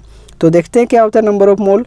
तो कुछ इस तरीके से फॉर्मूला हम लोग यूज करेंगे। नंबर ऑफ मोल हर जगह नंबर ऑफ मोल का कुछ इस तरीके से, ये जनरल फॉर्मूला आप लोग जानते होंगे, वेट अपॉन मोलर मास। और वेट हमारा जो भी दिया रहेगा, वेट हमारा कितना है 34 ग्राम, तो यहाँ पे 34 लिखेंगे, और अपॉन में इसका क्या होता है मोलर मास कितना होता है। नाइट्रोजन का कुछ इस तरीके से हो जाता है 14, और प्लस में हाइड्रोजन का 1 × 3 मतलब 3 और इक्वल टू आ जाएगा 17। तो 34 अपन में 17, इसको जब कटिंग करेंगे तो 2 मोल यहाँ पे कुछ इस तरीके से हमारा आ जाएगा। तो यहाँ पे मैंने बता ही दिया है, सारा चीज़ यहाँ पे लिखा गया है इस तरीके से 2 मोल आंसर, इसलिए आंसर हमारा हो जाएगा ऑप्शन नंबर बी। चलिए अगले क्वेश्चन की तरफ बढ़ते हैं, क्वेश्चन नंबर 20 की तरफ। क्वेश्चन नंबर 20 में क्या पूछा है, बहुत सारे सिंपल क्वेश्चन है, कुछ कॉम्प्लिकेटेड भी हैं, उसको अच्छे तरीके से मैं समझाऊंगा। उस वजह से अगर आप करते हो तो आप आसानी से जो है एक भी क्वेश्चन आपका एग्जामिनेशन में नहीं छूटेगा, आप अच्छे अप्रोच करके आओगे, ठीक है। तो यहाँ पे क्या पूछा गया है कि how many moles is in होगा, यहाँ पे इज नहीं होना चाहिए, इन होना चाहिए, इन इतना एटम ऑफ हीलियम।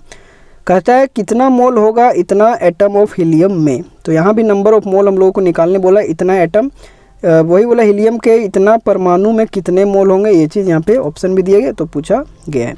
अब हम लोग जानते हैं ये तो हमारा नंबर ऑफ एटम के रूप में दिया है, तो इसलिए अगर यूज फार्मूला यहाँ पे करेंगे यूजिंग फार्मूला, अगर number of mole equal to एक और फार्मूला होता है गिवन जो भी यहाँ पे स्पीसीज है, ठीक है, गिवन पार्टिकल स्पीसीज जो भी वहाँ पे दिया है, एटम मॉलिक्यूल जो भी दिया है, अपॉन में Na मतलब एवोगाड्रो नंबर जो आपका होता है उसको यहाँ पे करते हैं। तो नंबर ऑफ एटम हम लोगों को यहाँ पे कितना दिया है 12.04 × 10⁻23 इतना लिखेंगे, और अपॉन में जो Na होता है हमारा एवोगाड्रो नंबर वो 6.022 लिख सकते हैं, या फिर 02 यहाँ पे इतने हम लोगों ने लिख दिया है ताकि उसको कैलकुलेट हम लोग अच्छे तरीके से कर लें। इसका होता है 10⁻23, मतलब अगर कैलकुलेट हम लोग करेंगे तो 12.04 × 10⁻23 एक गिवन दिया है पार्टिकल, और एवोगाड्रो नंबर हमारा होता है 6.02 × 10⁻23।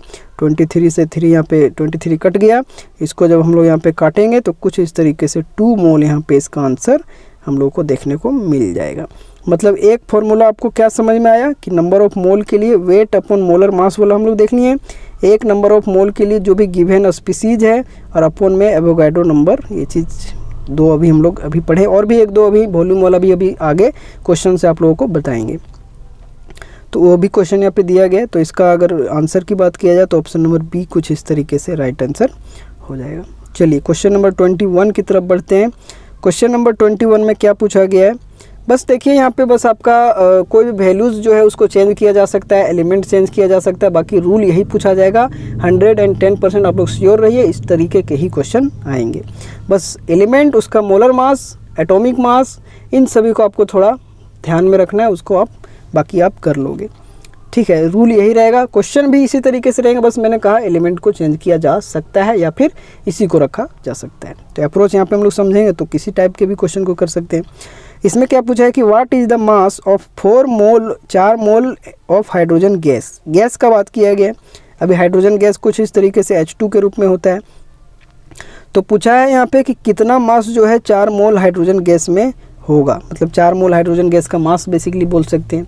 अब यहाँ पे अभी हम लोग मोल कैलकुलेट कर रहे थे, अब यहाँ पे सीधा सिंपल मास दे दिए गए, मतलब 4 मोल हाइड्रोजन गैस का द्रव्यमान क्या होगा, ऑप्शन आपके दिए गए इस तरीके से। तो वही चीज़ है, अभी हम लोग n = W/m पढ़ रहे थे, अब हम लोग को इसको कैलकुलेट करना है, तो n × m को क्या करेंगे, मल्टीप्लाई कर देंगे। जो भी दिया है, नंबर ऑफ मोल हमारा कितना है, 4 दिया है, मोलर मास हमारा हाइड्रोजन गैस है H2 के रूप में, तो कुछ इस तरीके से हमारा कितना आ जाएगा 2, और 4 × 2 करेंगे तो 8 ग्राम यहाँ पे सीधा सिंपल आ जाएगा। तो मतलब यही है कि 4 मोल हाइड्रोजन गैस में उसका 8 ग्राम प्रेजेंट होगा, मतलब ऑप्शन यहाँ पे जो हमारा डी नंबर सही हो जाएगा। आई होप ये चीज़ आप लोगों को अच्छा लग रहा होगा। आप लोग ज़्यादा से ज़्यादा बस अभी तक वीडियो को लाइक नहीं किए तो वीडियो को लाइक कर दीजिए, और बस अंत तक बने रहिए, अच्छे तरीके से सारा समझ में आएगा। चलिए अब क्वेश्चन नंबर 22 की तरफ बढ़ते हैं। बहुत ही अच्छे क्वेश्चंस हैं, इसको आप लोग कीजिएगा तो बहुत ही अच्छा आप लोगों को लगेगा, और फीडबैक लास्ट में ज़रूर बताइएगा कि कैसा रहा लेक्चर, कैसा लगा आप लोगों को, ठीक है। तो यहाँ पे क्या बोला गया कि इफ़ 1 मोल ऑफ कार्बन वेग्स इतना ग्राम, 1 मोल कार्बन इतना ग्राम रखता है, what is the nearest mass of 1 atom of carbon. तो 1 एटम ऑफ कार्बन का नियरेस्ट मास, मतलब यहाँ भी वही मास पूछ लिया गया, बस लैंग्वेज का फ़र्क है, ठीक है। वही बोला है कि यदि कार्बन के 1 मोल का वजन इतना ग्राम है तो कार्बन के 1 परमाणु का निकटतम द्रव्यमान क्या होगा, द्रव्यमान वहाँ पे पूछा गया। तो आंसर ऑप्शन आपके दिए गए हैं, इसको हम लोग कैसे सॉल्व करेंगे, तो सॉल्व यहाँ पे करते हैं। सारा तो हमने कर ही दिया है, बस आप लोगों को डिस्कस करेंगे। कहता है since 1 mole of carbon atom weighs, 1 mole carbon atom हम लोगों को कितना दिया है, 12 ग्राम, यहाँ पे पहले से लिखा गया सारा चीज़। और या फिर 1 मोल में हम लोग जानते हैं कि 6.022 इंटू इतना होता है, या फिर इतना बात किया जाए तो ये भी हमारा 12 ग्राम होगा। या तो हम लोग 1 मोल कार्बन का बात करें, या फिर 6.022 इंटू 10 का पावर जो एवोगाड्रो नंबर है 23 वाला, उसका बात करें, दोनों इक्वल टू हमारा 12 ग्राम होगा। इसलिए यहाँ पे 1 एटम का पूछा है, इतना हम लोग जानते हैं 6.0 कार्बन एटम का, 6.0 जो एवोगाड्रो नंबर है उसका कार्बन एटम का, लेकिन यहाँ पे 1 एटम का बात किया गया है। तो इसीलिए कभी कभी हम लोग 1 एटम को भी हम लोग 1 मोल के रूप में ही लेके चलते हैं। तो अगर 1 एटम कार्बन कितना वेग करेगा, ये चीज़ अगर बात किया जाए तो 6.022, यहाँ पे बेसिकली आपका 23 छूट गया है, तो इसको आप लोग लगा लीजिएगा। तो 6.022 23 10 का पावर जो भी है वो अगर 12 ग्राम करता है, तो इसलिए 1 एटम का बात किया जाए, इतना कार्बन एटम करता है इतना, तो 1 के लिए बात किया जाए तो 12 बटा इतना हो जाएगा। और इसको जब सॉल्व करेंगे तो 1.992 इंटू 10 का पावर -23 समथिंग आ रहा है, क्योंकि नीचे में था 10 का पावर 23, तो ऊपर जाएगा तो माइनस में चला जाएगा। और नियरेस्ट अगर इसका हम लोग 1.992 को देखें तो इसको हम लोग 2 लिख सकते हैं, 2 इंटू 10 का पावर -23 ग्राम, क्योंकि यहाँ पे हमारा जो आंसर ही कुछ इस तरीके से यहाँ पे इन्होंने रीअरेंज किया है, तो जिसके कारण हम लोगों को इस तरीके से करना पड़ा। मतलब यहाँ पे ऑप्शन नंबर डी जो है इसका राइट आंसर हो जाएगा। 2 इंटू 10 का पावर -23 ग्राम जो है आपका एक जो एटम होगा कार्बन का, उसमें प्रेजेंट होगा उसका मास। चलिए नेक्स्ट क्वेश्चन जो हमारा 23 नंबर क्वेश्चन की तरफ बढ़ते हैं। क्वेश्चन नंबर 23 में क्या पूछा गया है कि which of the following correctly represent 360 gram of water. मतलब यहाँ जो भी टर्म आपका दिया गया है, ये सारा का सारा जो भी टर्म आपका दिया है, उनमें से कौन सा जो है वो आपको बताएगा कि इन सभी को जब मतलब कैलकुलेट आप कीजिएगा तो वो एग्जैक्टली बताएगा कि इसमें 360 ग्राम वाटर प्रेजेंट है। ऑप्शन दिया गया 2 मोल H2O, 20 मोल वाटर, 6.02 इंटू 10 का power 23 molecule of water, 1.2 into 10 का power 25 molecule of water. Hindi में भी देख लीजिए। कहता है निम्नलिखित में से कौन सा 360 ग्राम पानी का सही प्रतिनिधित्व करता है। इनमें से कौन कौन बताता है कि जो 360 ग्राम पानी हम रखते हैं। तो सभी का यहाँ पे जितना भी है उसका हम लोगों को वहाँ पे मास निकालना पड़ेगा। तो ऑप्शन आपके दिए गए कुछ इस तरीके से देख लीजिए। इनमें से अभी हम लोग एक से ज़्यादा भी यहाँ पे हो सकता है, तो ऑप्शन तो बनाया ही गया है उसी तरह, ठीक है। तो इसको अब हम लोग सॉल्व करते हैं एक एक करके। तो सबसे पहले अगर ए नंबर का बात किया जाए, इसमें क्या बोला है 2 मोल H2O। 2 मोल H2O में कितना वहाँ पे होगा प्रेजेंट, वह दिखाता है कि नहीं कि 360 यहाँ पे जो है ग्राम पानी है या नहीं, ये चीज़ हम लोग देखेंगे। कहता है मास ऑफ 1 मोल H2O। तो मास जो है 1 मोल H2O का मास कितना होगा 18 ग्राम, जो मोलर मास बेसिकली हम उसको बोलते हैं, ठीक है। अब यहाँ पे क्या होगा, इसलिए number of mole 1 mole H2O जो है 18 ग्राम करता है, इसलिए नंबर ऑफ मोल 360 ग्राम के लिए अगर देखें तो 360 ग्राम अगर हम लोग बात करें, 1 मोल H2O में इतना होता है 18 ग्राम, तो 360 के लिए करेंगे तो कितना हो जाएगा 360 और अपॉन में हो जाएगा 18। किस तरीके से किए, 1 मोल में इतना हुआ 18 हुआ, ठीक है। नंबर ऑफ मोल 360 में अगर निकालेंगे तो 360 और बटा में आपका हो जाएगा 18, तो ओवरऑल इसका हम लोग निकालेंगे 20 मोल। मतलब जो 20 मोल हमारा यहाँ पे ये बता रहा है कि हाँ ये चीज़ सही है।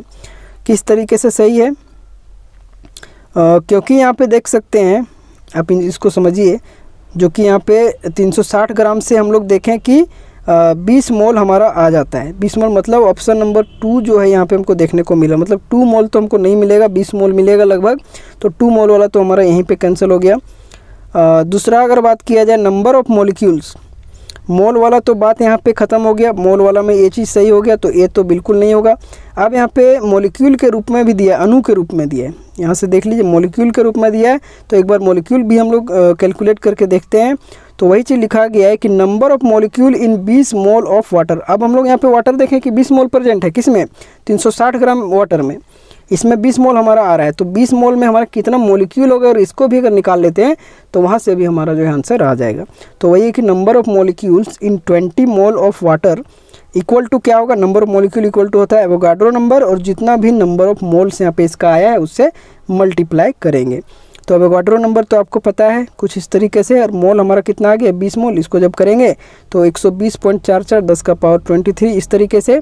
और इसको जब हम लोग यहाँ पे कुछ इस तरीके से पॉइंट का हम लोग जब डिस्प्लेसमेंट करेंगे, मान लीजिए ये नेगेटिव इधर से पॉइंट यहाँ पे ले गए, तो इसका पावर में आपका ऐड हो जाएगा, कितना 2 आ रहा है, 0 और 2 को मिलाएंगे तो 2 आ जाएगा, मतलब 23 में यहाँ पे 2 ऐड हो रहा है तो 25, मतलब 1.2 × 10 का पावर 25 मॉलिक्यूल्स ऑफ वाटर यहाँ पे हम लोगों को देखने को मिलेगा, जो कि हमारा बेसिकली अगर 360 से ही निकाल रहे हैं इतना आ रहा है तो मतलब इसमें इतना होगा, 20 मोल में मतलब इतना होगा, ठीक है। ये चीज़ समझ में आ रहा है।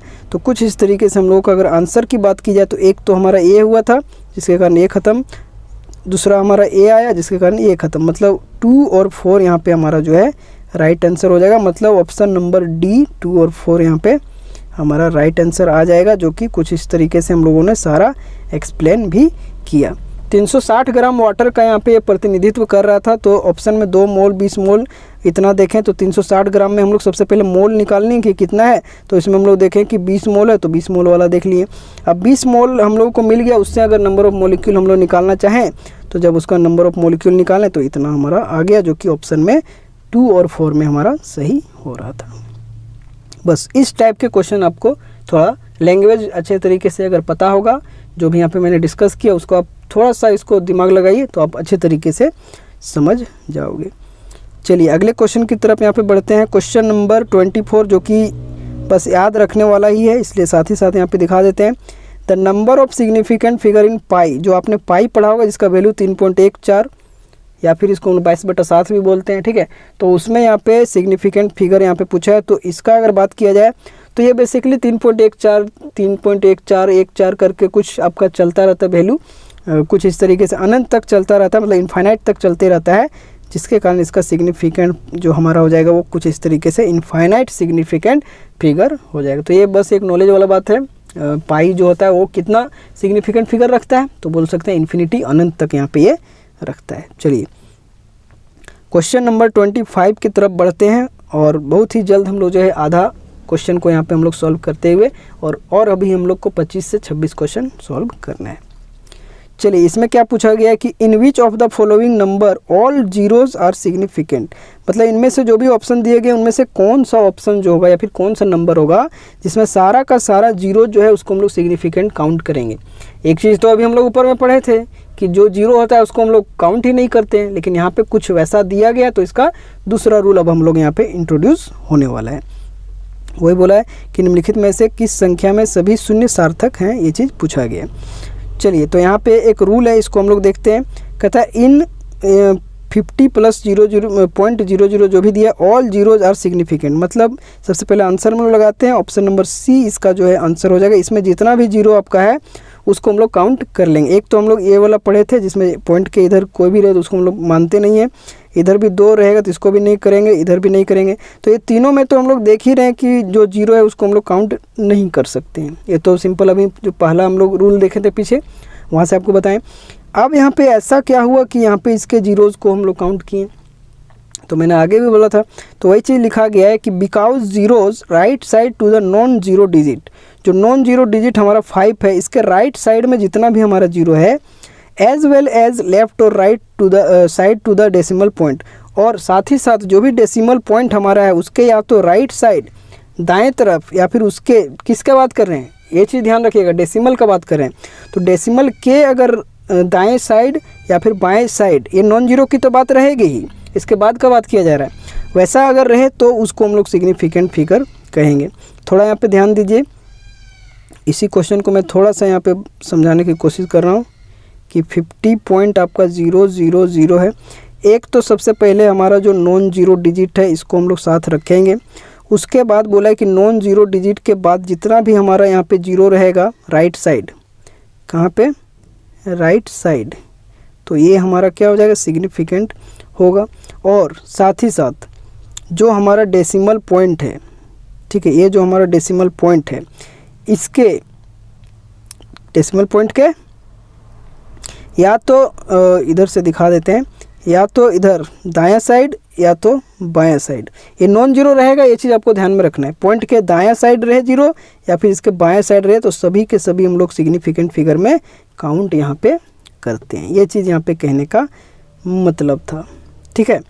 तो कुछ इस तरीके से, जिसके कारण ही यहाँ पे जितना जीरो आपका था वो सारा का सारा हम लोगों ने यहाँ पे काउंट कर लिया। आई होप ये चीज़ आपको अच्छे तरीके से समझ में आया, इसलिए ऑप्शन नंबर सी जो है इसका राइट आंसर हो जाएगा। बाकी किसी में ये रूल नहीं लग रहा है तो इसको हम लोग कर सकते हैं डिस्क्वालीफाई, ठीक है। चलिए अगला क्वेश्चन यहाँ पे है जो 26 क्वेश्चन 26 नंबर, इसमें क्या पूछा गया कि 1 gram atom of nitrogen represent, तो अभी हमने बताया कि 1 ग्राम एटम को हम लोग मोल के रूप में, 1 मोल हम लोग उसको मानते हैं, तो 1 ग्राम एटम नाइट्रोजन क्या रिप्रेजेंट करता है, ये चीज़ पूछा गया है। ऑप्शन आपके दिए गए हैं, 6.02 × 10⁻23 मॉलिक्यूल करता है, या फिर 22.4 लीटर ऑफ N2H STP करता है, या फिर 11.2 लीटर ऑफ N2H STP, या फिर 28 ग्राम ऑफ नाइट्रोजन, मतलब 28 ग्राम ऑफ नाइट्रोजन, कितना जो है वो क्या चीज़ शो करता है, ये चीज़ यहाँ पे पूछा गया। तो 1 ग्राम एटम मतलब हम लोग सीधा सिंपल 1 मोल का बात किया जा रहा है, तो वो क्या यहाँ पे दिखाएगा इसको हम लोग देखते हैं। तो एक एक करके सभी जो यहाँ पे ऑप्शंस हैं उसको हम लोग देखते हैं। तो फर्स्ट जो हम लोग एक चीज़ अगर यहाँ पे बात करें कि 1 gram atom of nitrogen represent, जो 1 ग्राम नाइट्रोजन, 1 ग्राम एटम जो है नाइट्रोजन का, वो क्या रिप्रेजेंट करता है, वो करता है 1 mole of nitrogen atom, 1 mole of nitrogen atom को वो रिप्रेजेंट करता है। 1 मोल में हम लोग जानते हैं कि 6.022 × 10⁻23 पार्टिकल्स होता है, मतलब इतना नाइट्रोजन का एटम हो जाएगा। मतलब 1 ग्राम एटम का बात किया जाए वो आपका इसके बराबर हो जाएगा 6.022 × 10⁻23 नाइट्रोजन एटम, या फिर 1 मोल ऑफ नाइट्रोजन उसको हम लोग बोलेंगे। तो फर्स्ट में तो ऑप्शन हमारा कुछ इस तरीके से दिया गया है, मॉलिक्यूल दिया है, तो ये तो हमारा होगा नहीं, इसको तो देखते ही हम लोग कह सकते हैं, क्योंकि ये नाइट्रोजन एटम का बात किया जा रहा है, यहाँ पे मॉलिक्यूल का वो दे दिया ऑप्शन में, तो वो तो फर्स्ट ही वहीं पे गलत हो गया, जिसके कारण इसको कट आउट हम लोग कर दिए हैं।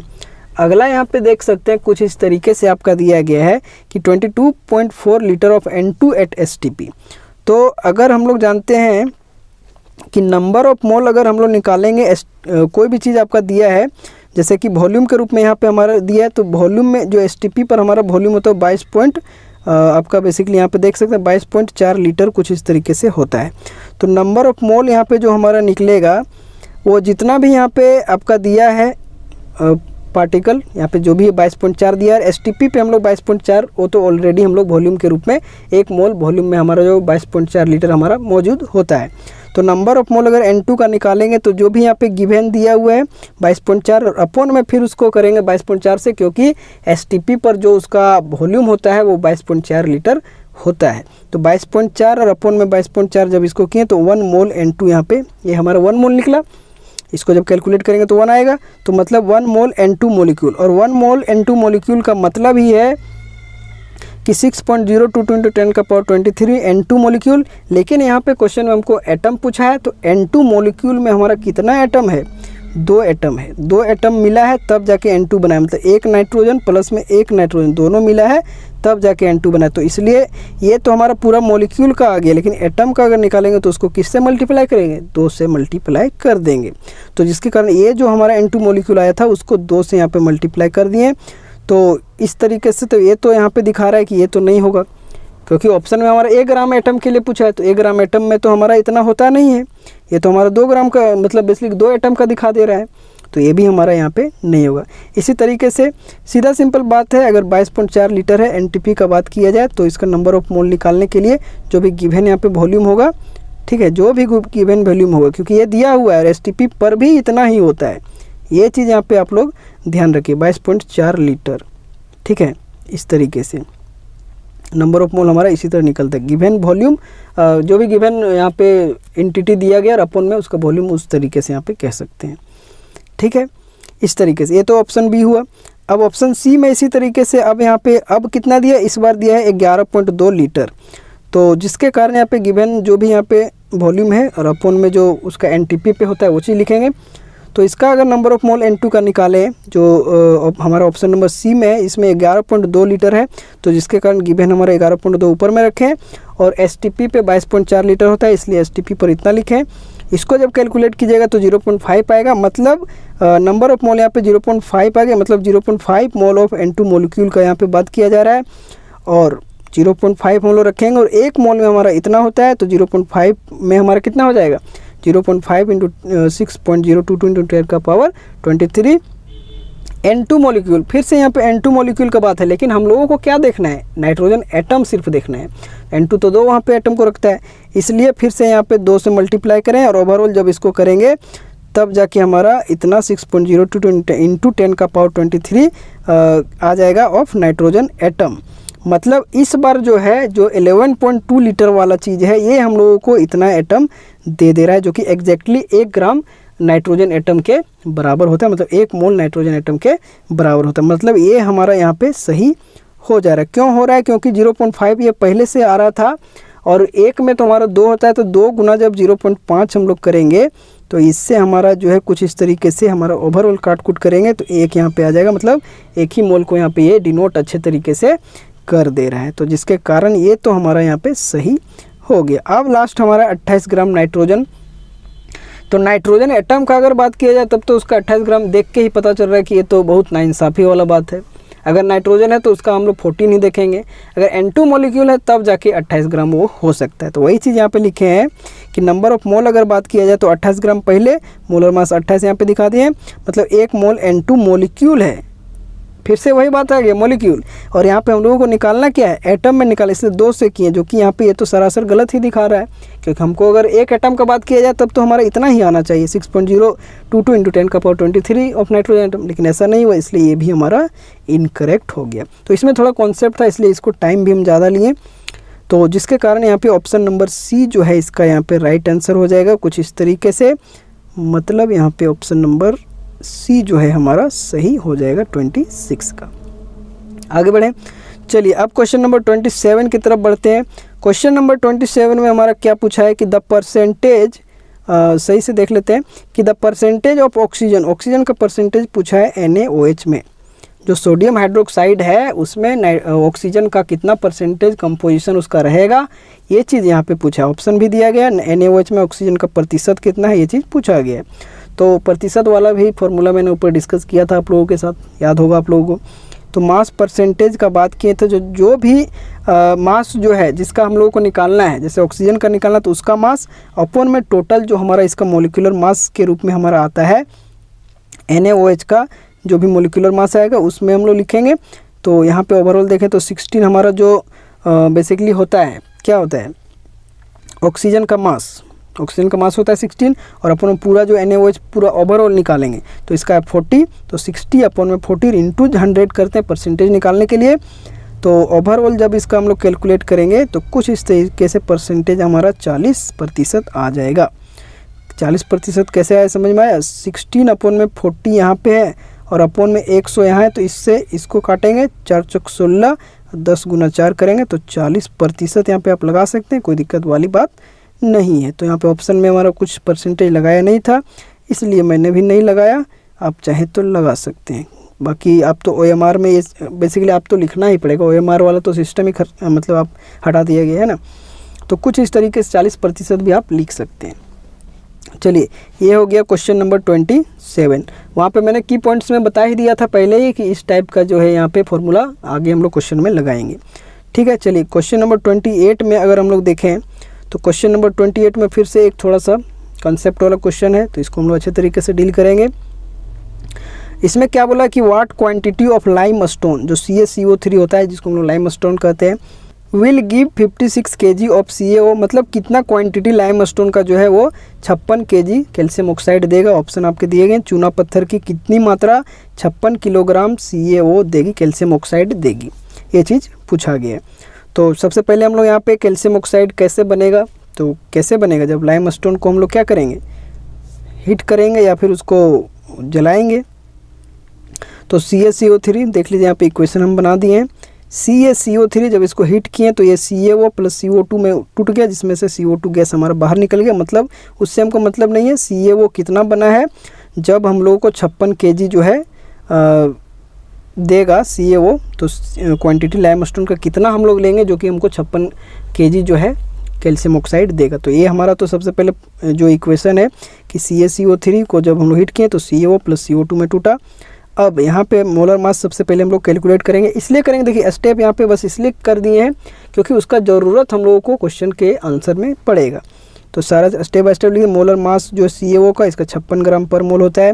CaCO3 का भी हम लोग पहले कैलकुलेट कर लिए, इसका 100 ग्राम पर मोल होता है। अब हम लोग जैसा कि जान रहे हैं कि जो CaO को हम लोग को जो मास दिया वो हम लोग को पता है कि 56 किलोग्राम है, लेकिन यहाँ पे सारा हम लोग ग्राम पर मोल में देख रहे हैं, इसलिए यहाँ पे क्या किया, मास ऑफ CaO जो 56 kg था इसको ग्राम में चेंज कर लें तो 56,000 ग्राम यहाँ पे आ गया। ये तो मास हो गया, इसलिए यहाँ से अगर अब हम लोग नंबर ऑफ मोल अगर निकालना चाहें कैल्शियम ऑक्साइड CaO का, तो 56,000 जो भी हमारा जो मास दिया उसको लिख लिए, और अपॉन में मोलर मास हम लोगों ने यहाँ पे कैलकुलेट किया था। देख लीजिए यहाँ पे CaO का 56 ग्राम पर मोल, तो यहाँ से मोल जब निकालें तो मोल हमारा कितना निकल गया, 1000 मोल निकल गया। मतलब 56 kg में जो हमारा नंबर ऑफ मोल CaO बना था वो कितना बना था, 1000 मोल बना था। और हम लोग यहाँ पे देख रहे हैं कि 1 मोल CaCO3 को जब हीट करें तो 1 मोल CO बन रहा है, ये भी चीज़ आपको पता है। अब आगे यहाँ पे लिखा गया है कि वही चीज़ जो अभी जो बताएं कि as we known from balanced above chemical reaction, above जो वहाँ पे बैलेंस्ड केमिकल इक्वेशन वहाँ से हम लोग देख लिए, क्या देखें कि 1 mole of CaO is obtained by heating 1 mole of CaCO3।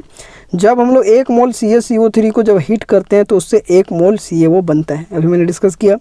इसलिए यहाँ पे हम लोग CaO कितना निकल रहा है, 56 kg, क्योंकि वो बन रहा है तो वो हम लोग को 1000 मोल बता रहा है। तो जिसके कारण ही so that 1000 mole of CaO is obtained by heating 1000 mole of CaCO3, क्योंकि 1 मोल को हीट कर रहे हैं तो 1 ही मोल बन रहा है, लेकिन वहाँ पे मोल हमारा CaO का कितना निकल गया, 1000 निकल गया। इसलिए वहाँ से वही बता रहा है कि 1000 मोल CaCO3 जो है वो हम लोगों को 1000 मोल CaO देगा।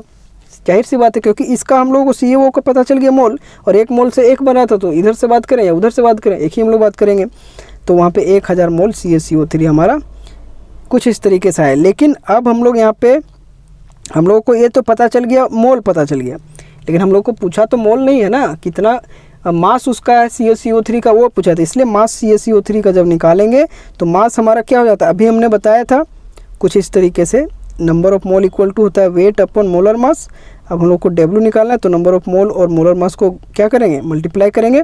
अब हम लोग CaCO3 का निकाल रहे हैं तो इसका नंबर ऑफ मोल हमारा कितना आया, 1000 आया।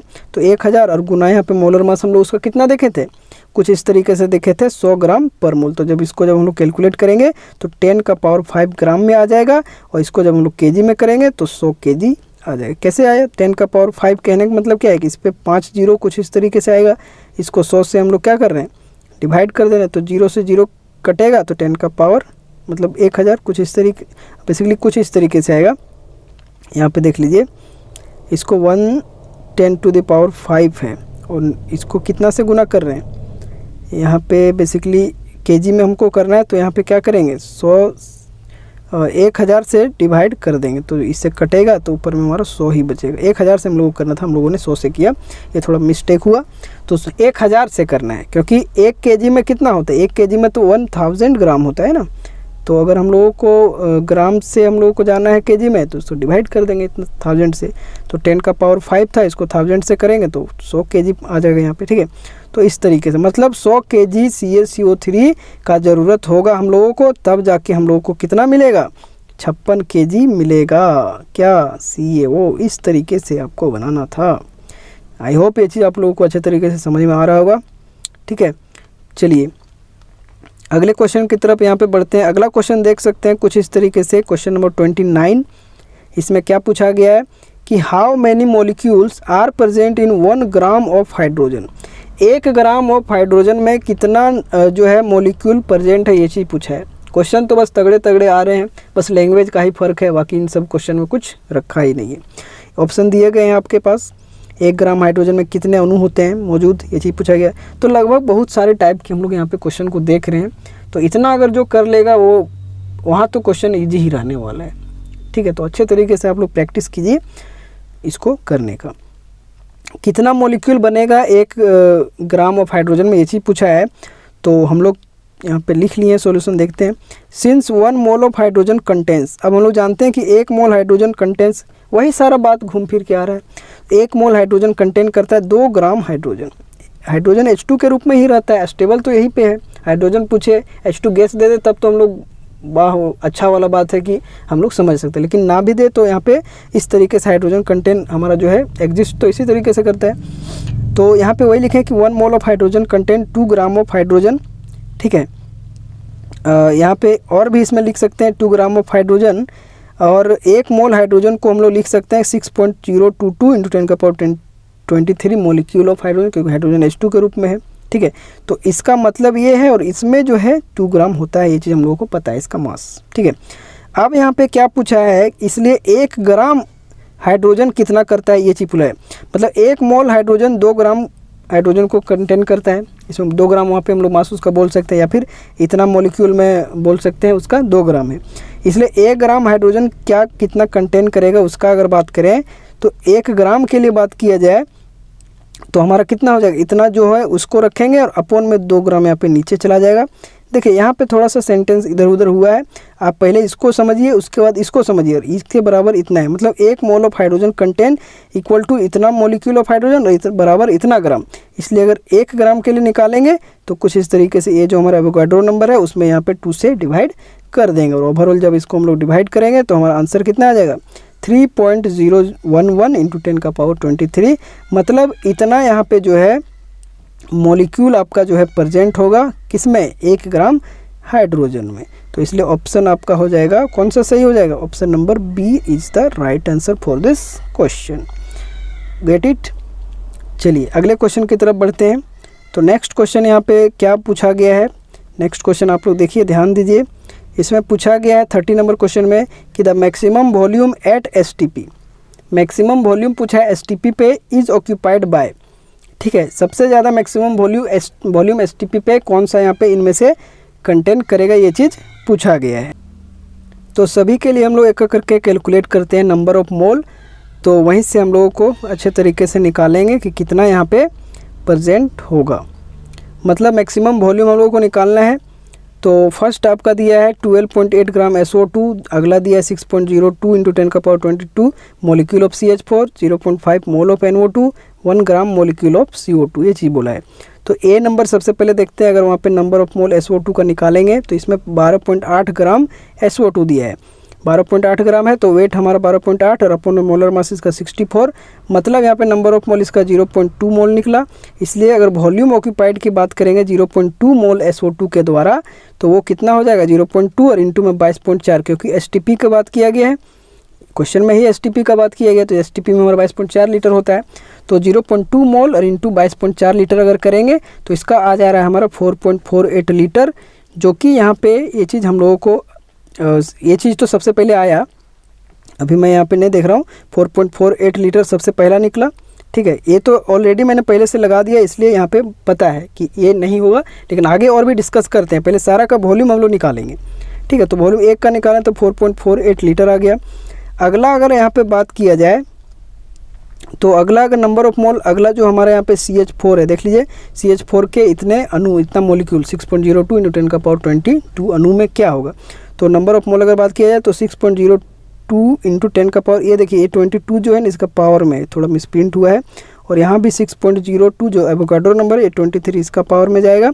तो इतना तो हमारा मॉलिक्यूल दिया था, और जब हम लोग नंबर ऑफ मोल निकालते हैं तो मॉलिक्यूल अपॉन में एवोगाड्रो नंबर, तो इतना ही मॉलिक्यूल और ये हमारा एवोगाड्रो नंबर, इसका जब निकालें तो 0.1 मोल आया। इसलिए 0.1 से अगर इसका वॉल्यूम निकालेंगे तो 22.4 में STP क्योंकि चल ही रहा है, तो इसका आ जाएगा 2.24 लीटर, ये बी का आ गया। इसी तरीके से यहाँ पे वॉल्यूम ऑक्यूपाइड करेंगे 0.5 मोल NO2 के द्वारा, तो इसका आएगा 11.2 लीटर। इसी तरीके से वॉल्यूम ऑक्यूपाइड जो ऑप्शन नंबर डी हमारा है उसमें 1 ग्राम मोलिक्यूल CO2 मतलब 1 मोल CO2 का, तो 1 गुना 22.4 लीटर, और इसका देख लीजिए 22.4 लीटर। अब यहाँ पे सभी का वॉल्यूम अगर हम लोग देखें, हमारा यहाँ पे आ गया 22.4 लीटर, दूसरा 11.2 लीटर, तीसरा 2.24 और 4.48। तो इसमें मैक्सिमम पूछा था, तो मैक्सिमम हम लोग देख रहे हैं इसी में, इसलिए यहाँ पे ये सही हो जाएगा। मतलब ऑप्शन नंबर डी जो है यहाँ पे 1 ग्राम मोलिक्यूल ऑफ CO2, इसी में जो है सबसे ज़्यादा STP जो है वॉल्यूम उसका प्रेजेंट होगा, 1 मोल जो 1 ग्राम मोलिक्यूल CO2 का है उसमें। तो ऑप्शन नंबर डी इसका राइट आंसर हो जाएगा। चलिए क्वेश्चन नंबर 31 की तरफ बढ़ते हैं। क्वेश्चन नंबर 31 में क्या पूछा गया है, तो इसका हिंदी वाला थोड़ा यहाँ पे मिट गया है, ठीक है, तो इसको आप लोग ध्यान दीजिएगा। इसको आप जो आपका क्वेश्चन बैंक है तो उसमें आप लोग थोड़ा देख लीजिएगा हिंदी में क्या इसका वर्ड यूज किया गया है। तो इसमें पूछा गया कि 4.48 litre of methane at STP is equals to, कहता है 4.48 लीटर मीथेन STP में वो किसके बराबर होगा, ये चीज़ पूछा है। मतलब इतना मीथेन किसके बराबर होगा।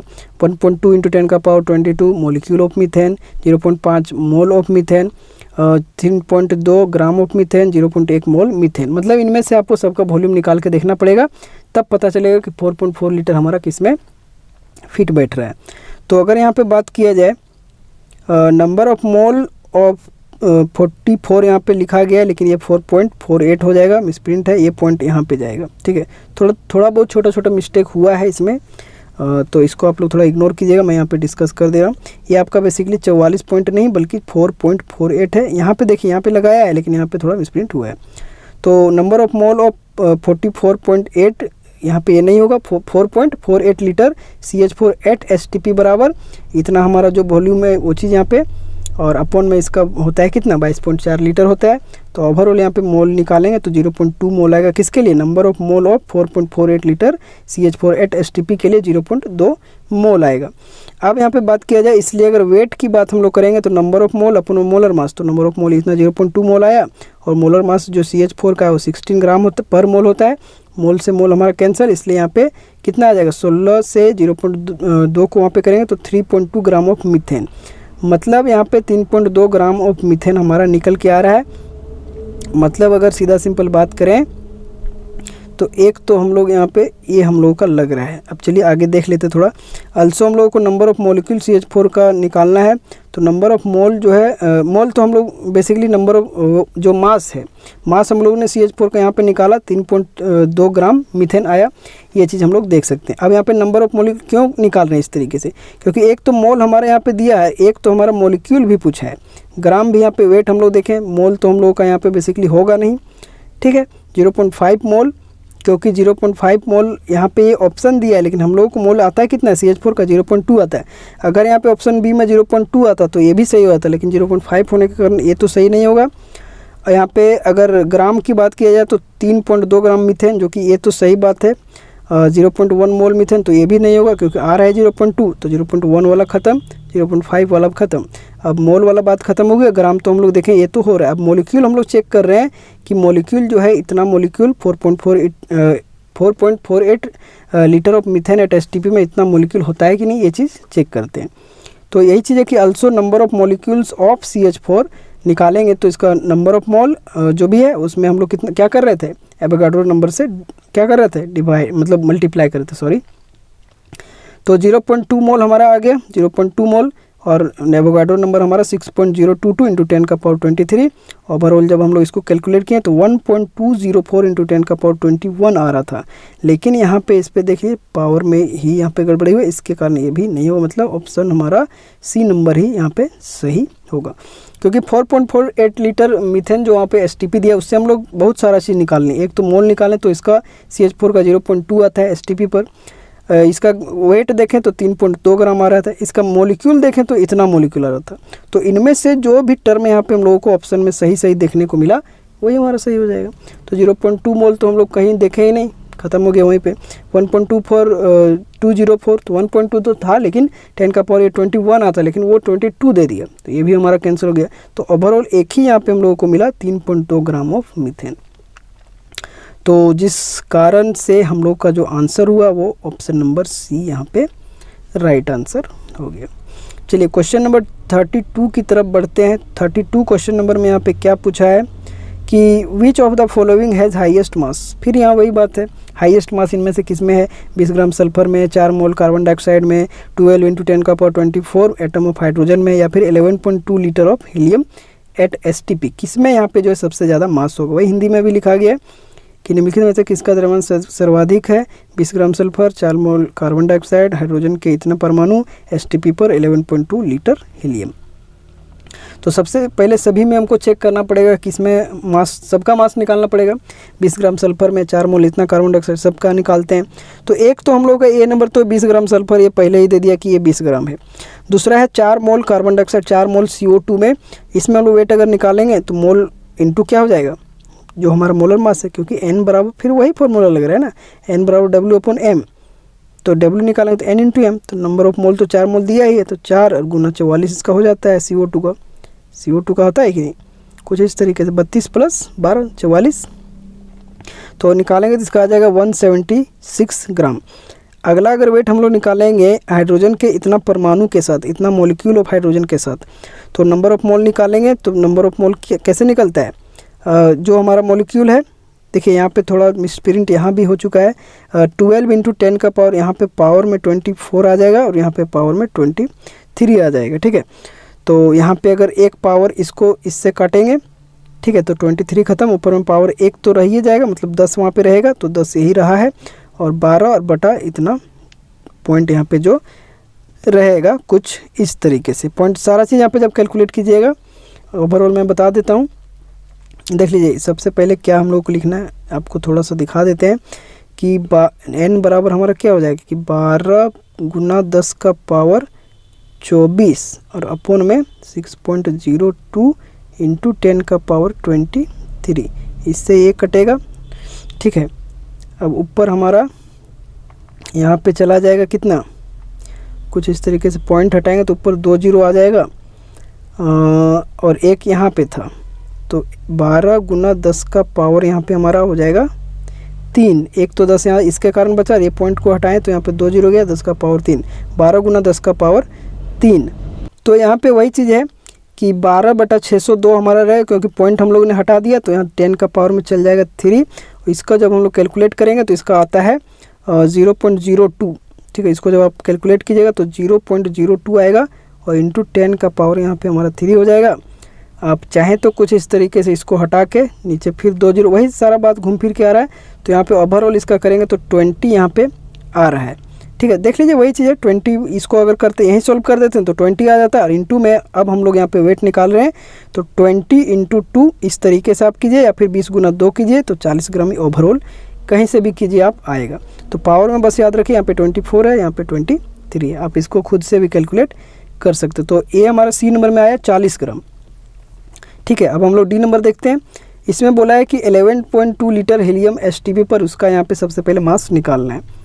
तो जैसा कि हम लोग जानते हैं, क्या जानते हैं कि 22.4 लीटर हीलियम एट एसटीपी वो कंटेन करता है। हीलियम का मास 4 ग्राम, ठीक है। इसलिए जो यहाँ पे दिया है 11.2, 22.4 लीटर में इतना करता है 4 ग्राम, क्योंकि 22.4 लीटर हमारा 1 मोल के लिए ही होता है, और 1 मोल हीलियम में कितना हो जाएगा आपका, बेसिकली उतना ही ग्राम होगा, 4 ग्राम।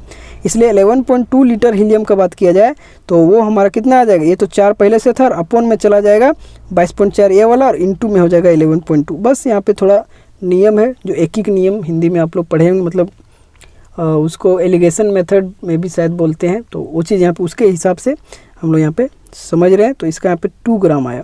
अब हम लोग क्या किए, सभी का यहाँ पे मास हम लोगों को पता चल चुका है। अब जिसका मास ज़्यादा होगा वही हमारा आंसर। तो 2 ग्राम इसका हो रहा है, 40 ग्राम इसका हो रहा है, 176 ग्राम इसका हो रहा है, इसका तो 20 ग्राम यहाँ पे था ही। तो सबसे ज़्यादा हम लोगों को कहाँ देखने को मिल रहा है, 176 ग्राम मिल रहा है ऑप्शन नंबर बी में, जिसके कारण ही यहाँ पे जो हमारा आंसर हो जाएगा वो हो जाएगा ऑप्शन नंबर बी, जो कि हो जाएगा 4 मोल of carbon dioxide. 4 mole carbon dioxide में हमारा सबसे ज़्यादा सर्वाधिक, सबसे ज़्यादा हाईएस्ट मास होगा।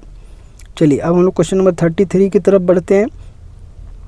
क्वेश्चन नंबर 33 में क्या पूछा गया है, इसमें पूछा गया है कि which of the following represent 1 gram molecule of the substance. इनमें से कौन सा जो है 1 ग्राम मोलिक्यूल ऑफ सबस्टेंस, देखिए घूम फिर के वही आ रहा है। 1 ग्राम एटम की बात करें फिर भी वहाँ पे वो मोल को ही बताएगा, 1 मोल को ही बताएगा। 1 ग्राम मोलिक्यूल की बात करें वो भी 1 मोल को ही बताएगा। तो वही बोला कि इनमें से कौन सा रिप्रेजेंट कर रहा है 1 ग्राम मोलिक्यूल ऑफ सबस्टेंस का। तो ऑप्शन आपके दिए गए 6.02 × 10⁻24 molecule of NH3, 4 gram helium, 40 gram CaO, 127 gram iodine, ये चीज़ पूछा गया है। वही चीज़ हिंदी में भी लिया गया है कि निम्नलिखित में से कौन सा पदार्थ 1 ग्राम अणु के, 1 ग्राम अणु की बात करें, 1 ग्राम परमाणु की बात करें, सभी में हमारा 1 मोल होता है। तो 1 ग्राम अणु का प्रतिनिधित्व इनमें से कौन सा करता है, NH3 के इतने अणु, 4 ग्राम हीलियम, 40 ग्राम CaO, 127 ग्राम आयोडीन। तो सभी के लिए देखते हैं कौन सा इनमें से 1 मोल को प्रदर्शित करता है, ये हम लोग सबसे पहले देखना पड़ेगा। अब यहाँ पे फर्स्ट हम लोग एक चीज़ समझ रहे हैं कि 1 ग्राम मोलिक्यूल ऑफ सबस्टेंस बराबर 1 मोल ऑफ सबस्टेंस, जो मैंने बोला वही चीज़ यहाँ पे लिखा गया है। अब यहाँ पे फर्स्ट जो हमारा है कि NH3 इतने मोलिक्यूल में प्रेजेंट है, उसमें हमारा क्या निकालना है, मोल देखना है कि 1 मोल आ रहा है या नहीं। तो नंबर ऑफ मोल NH3 का निकालेंगे इतना मोलिक्यूल में, तो इतना मोलिक्यूल आ जाएगा अपन में एवोगाड्रो नंबर। इसका जब निकालेंगे तो हम लोगों को पता चलेगा कि 10 मोल आ रहा है, मतलब ये 1 मोल तो अभी तक नहीं आया, 10 मोल आ गया। आगे यहाँ पे देख सकते हैं 4 ग्राम हीलियम का बात किया गया, उसमें मोल निकालते हैं। तो नंबर ऑफ मोल हीलियम में निकालेंगे तो 4 ग्राम, अपन में इसका मोलर मास 4 ग्राम पर मोल होगा। ग्राम से ग्राम कैंसिल, तो इसका देखें 1 मोल आ रहा है, मतलब ये हम लोगों को सही हो सकता है। अभी और भी हम लोग डिस्कस कर लेते हैं। 40 ग्राम कैल्शियम ऑक्साइड, इसका भी वही चीज़ है, 40 ग्राम, ग्राम तो ऊपर में लिखे नंबर ऑफ मोल, और उसका मोलर मास होता है 56। तो जब इसका निकालें तो 0.714, मतलब इसमें भी 1 नहीं आया। अगला 170 ग्राम आयोडीन, I2 में, ठीक है, आयोडीन I2 में हम लोग देखते हैं इसको 127 ग्राम, तो 127 ऊपर में और 127 1 का, तो 2 का हम लोग निकालें, इतना करेंगे। ओवरऑल हमारा इसमें जो है ऐसे देख लीजिए, इसको 1/2 तो आएगा ही, 1/2 जब ये आएगा तो 0.5 मोल आएगा, मतलब ये भी यहाँ पे हमको नहीं बता रहा है 1 मोल के बराबर। तो ये कैंसिल, ये कैंसिल, ये हो गया सही और ये भी हो गया कैंसिल, मतलब ऑप्शन नंबर बी यहाँ पे हमारा राइट आंसर हो गया। सभी का यहाँ पे हम लोगों ने मोल निकाल के देख लिया, और सभी का मोल निकालने का तरीका बस आपको पता होना चाहिए, आप आसानी से कर लीजिएगा। तो ये फॉर्मूला अभी तक हम लोग जो देखें उसी को यूज कर रहे हैं, ठीक है। एक यहाँ पे हम लोग देखे थे STP वाला, जो गिवन जो वॉल्यूम था अपन में वॉल्यूम एट STP, ये भी नंबर ऑफ मोल का याद रखिए। मतलब 3 अभी नंबर ऑफ मोल हम लोग देखे हैं। एक बार मैं यहाँ पे दिखा देता हूँ, वेट अपन मोलर मास, दूसरा होता है नंबर ऑफ मोल जो भी गिवन मास होता है, अपन गिवन मॉलिक्यूल एटम पार्टिकल जो भी वहाँ पे, और अपन में एवोगाड्रो नंबर, ठीक है।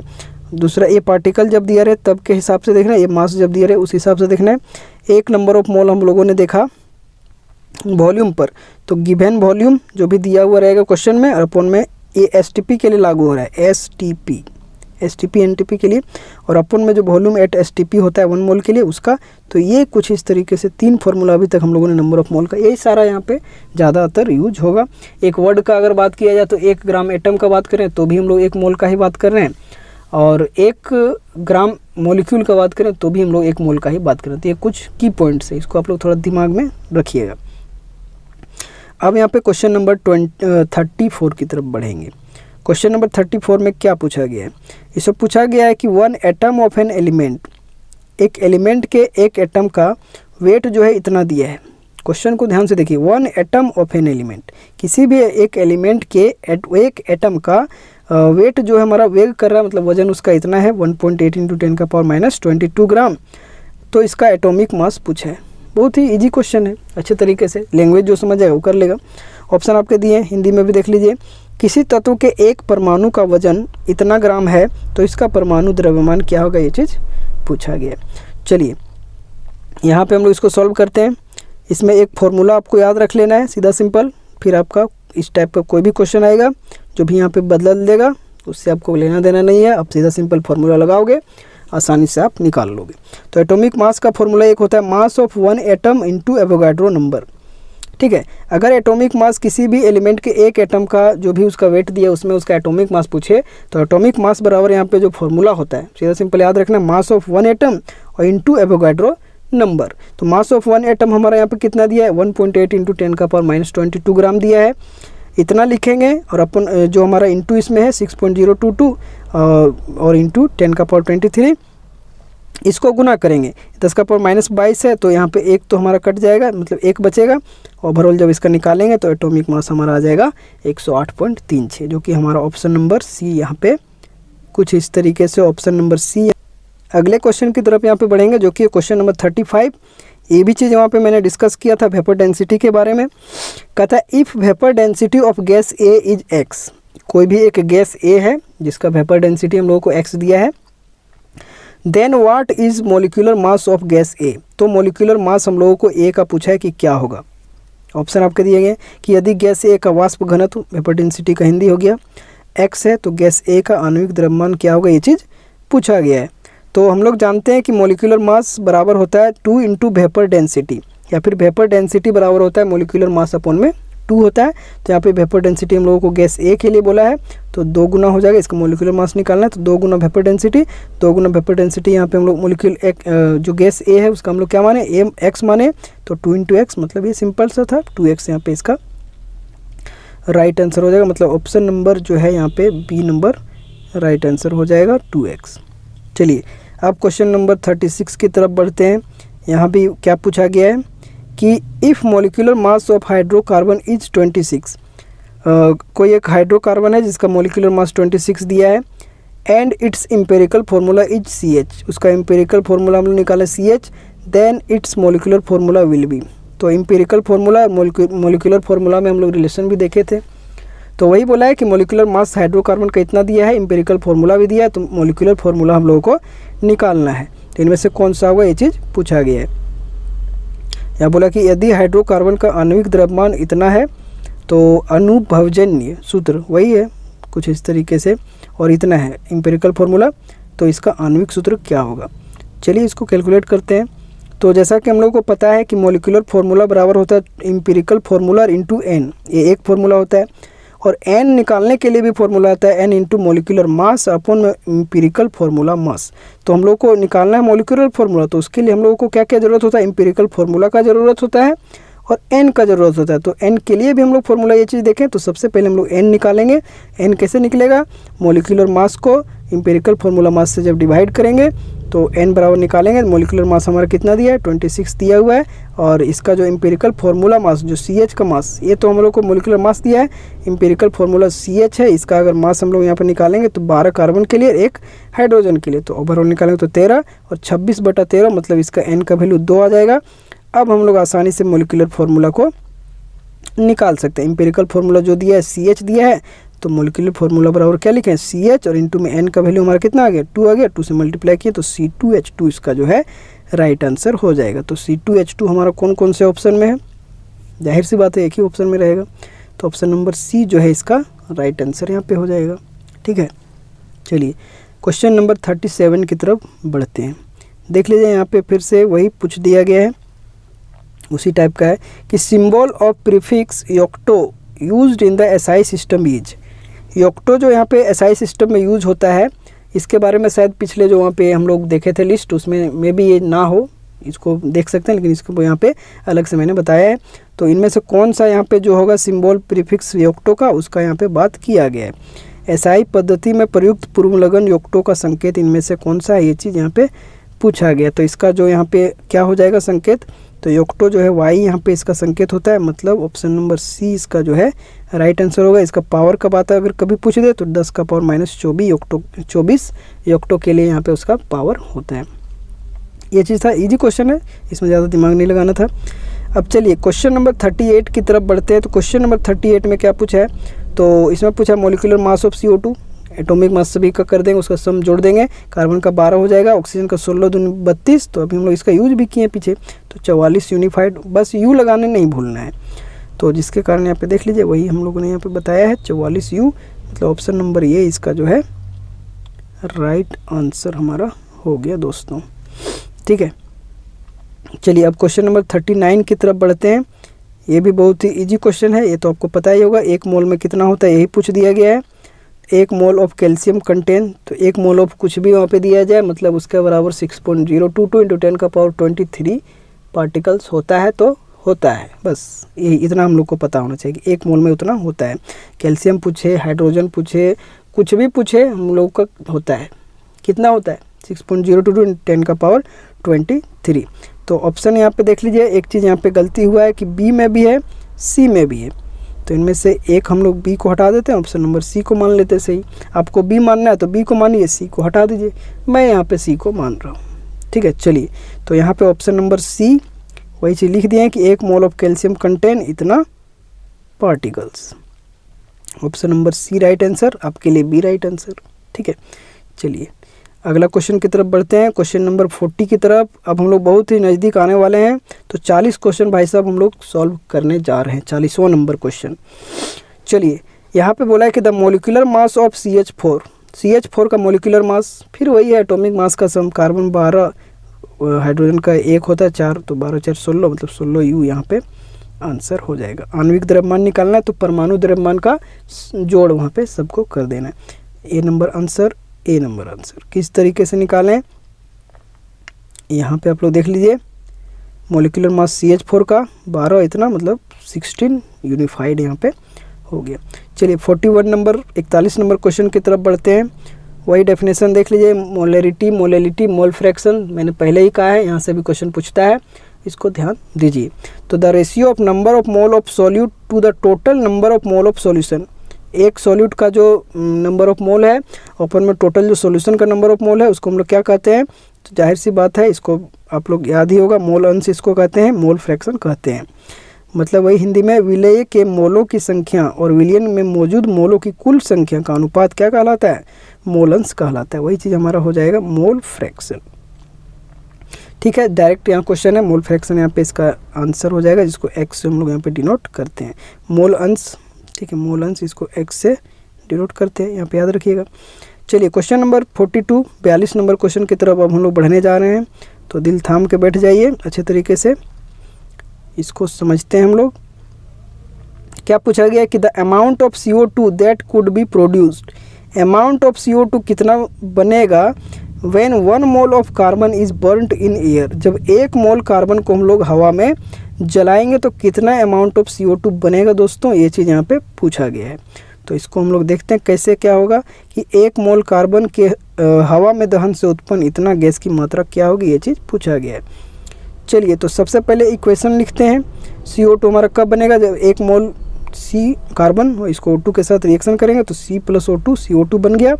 मतलब कहने का मतलब ये है दोस्तों कि 1 मोल कार्बन जो है वो प्रोड्यूस कर रहा है 1 मोल CO2, 1 मोल इसका भी है 1 मोल इसका भी है। तो देखिए 1 मोल कार्बन मिलके O2 के साथ जब उसका हम लोग कर रहे हैं, जला रहे हैं, उसको कंबशन कर रहे हैं, तब वहाँ पे हम लोगों को CO2 का 1 मोल मिल रहा है, जो कि यह बता रहा है कि 1 मोल में CO2 कितना हो जाएगा, 44 ग्राम CO2। अब तो हम लोग मोल निकालने जान ही रहे, 1 मोल में 44 ग्राम CO2 हो जाएगा।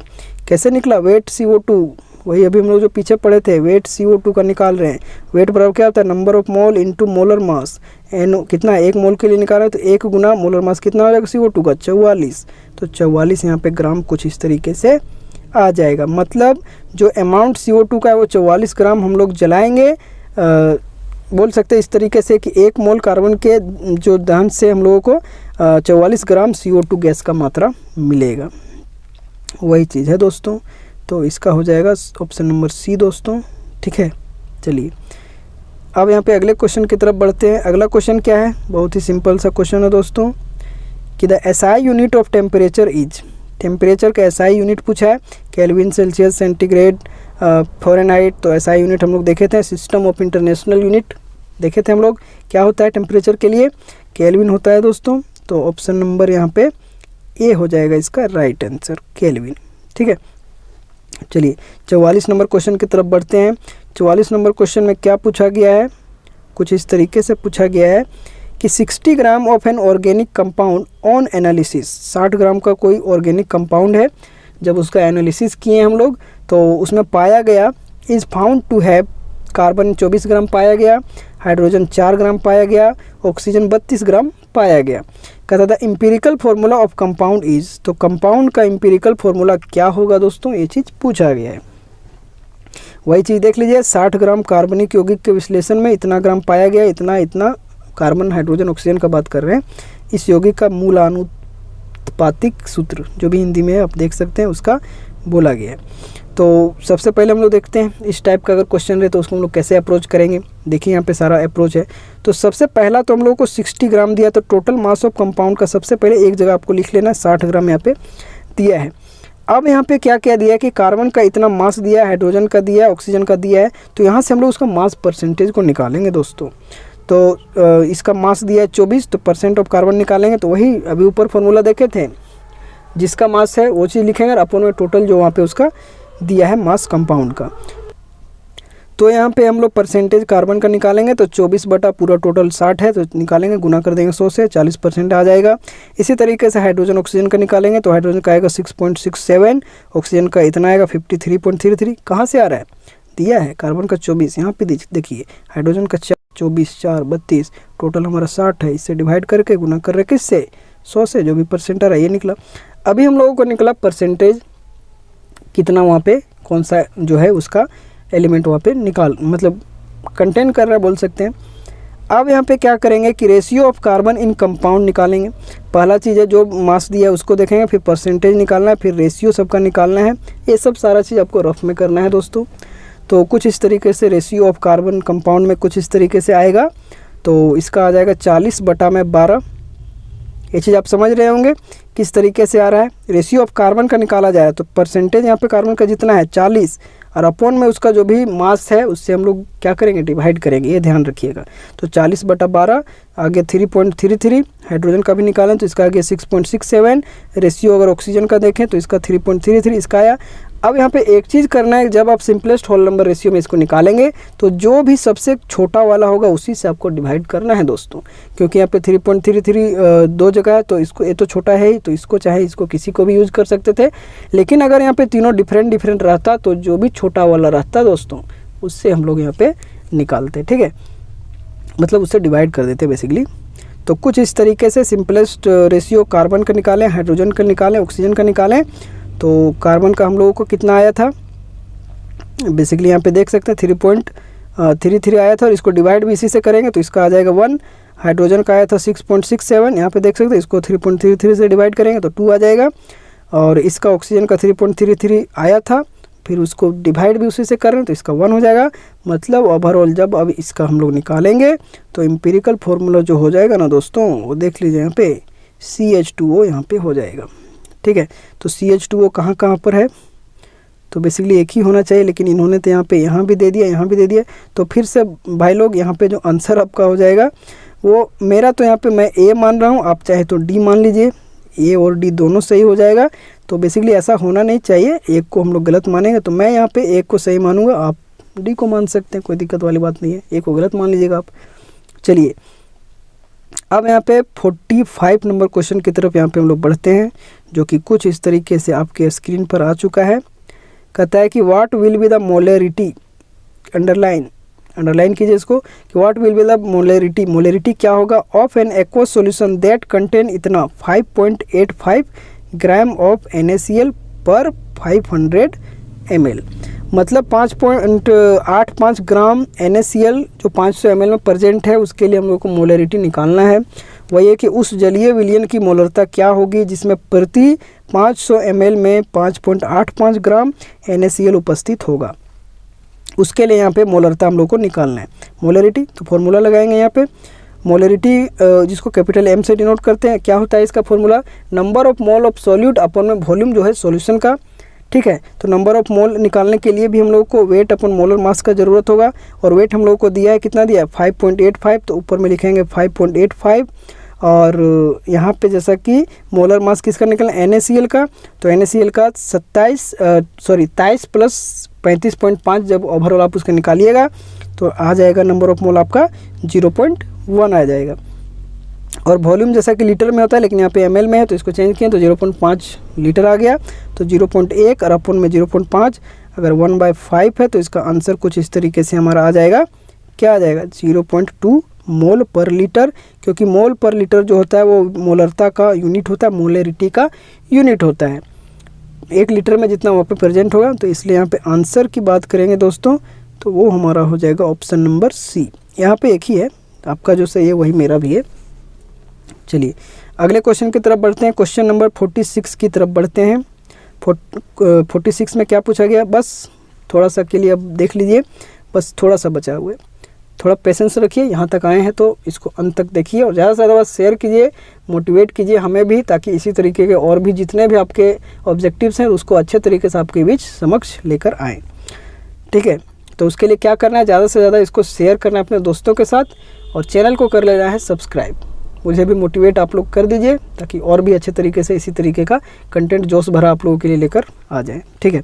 चलिए कहता है the number of moles present in 6 gram of carbon is, 6 gram carbon में उसका नंबर ऑफ मोल कितना प्रेजेंट होगा, सिंपल सा क्वेश्चन है यार। तो 0.551, तो 6 ग्राम कार्बन उपस्थित मोलों की संख्या निकालना है, तो इजीली तरीके से निकालेंगे। नंबर ऑफ मोल देखेंगे, वेट कितना दिया है 6 ग्राम, तो 6 ग्राम ऊपर में, और मोलर मास हमारा किसके लिए है, कार्बन के लिए, तो इसके लिए हो जाएगा 12, मतलब 1/2 मतलब 0.5 मोल यहाँ पे आ जाएगा। मतलब यहाँ पे जो आंसर हम लोग का हो जाएगा दोस्तों ऑप्शन नंबर बी, यहाँ पे हो जाएगा 0.5 कुछ इस तरीके से। चलिए क्वेश्चन नंबर 47 की तरफ बढ़ते हैं। क्वेश्चन नंबर 47 में क्या पूछा गया दोस्तों, कहता which of the following weighs the most, फिर वही चीज़ है, किसका मास ज़्यादा है यार, वही चीज़ पूछ लिया गया। तो 1 ग्राम एटम ऑफ नाइट्रोजन, अब एक क्वेश्चन तो आप भी कर दोगे यार, 1 mole of water, 1 mole of sodium, 1 molecule of H2SO4, करोगे खुद से, चलो कर ही देते हैं। निम्नलिखित में से किसका वजन सबसे अधिक है, आंसर पता है तो ईमानदारी से कमेंट में अभी ही कर दो, आंसर देखे बिना ही कमेंट करो, ठीक है, अच्छे तरीके से कमेंट करो। अब हम आगे यहाँ पे सॉल्यूशन कर रहे हैं, अभी तक इतना देखे तो कोशिश कीजिए कि इसका आंसर आप खुद से कीजिए, देखिए कि आप सीखे कुछ की नहीं, ठीक है। चलिए मैं अब यहाँ पे सॉल्यूशन करता हूँ, वीडियो को पॉज कर लीजिए और इसका आंसर खुद से दीजिए, ईमानदारी से देखिए, तभी आपको पता खुद ही चल जाएगा कि ये लेक्चर का आपको फ़ायदा मिला है या नहीं। एकदम कमेंट कीजिए, इस वीडियो को यहीं पे बंद कीजिए और कमेंट कीजिए। चलिए मैं आंसर की तरफ अब यहाँ पे बढ़ रहा हूँ, कमेंट कीजिए आप लोग। वही चीज़ हिंदी में है कि निम्नलिखित में से किसका वजन सबसे अधिक है, 1 ग्राम नाइट्रोजन के परमाणु, पानी का 1 मोल, सोडियम का 1 मोल, H2SO4 का अणु। तो सबसे पहले वजन मास सबका निकालना पड़ेगा।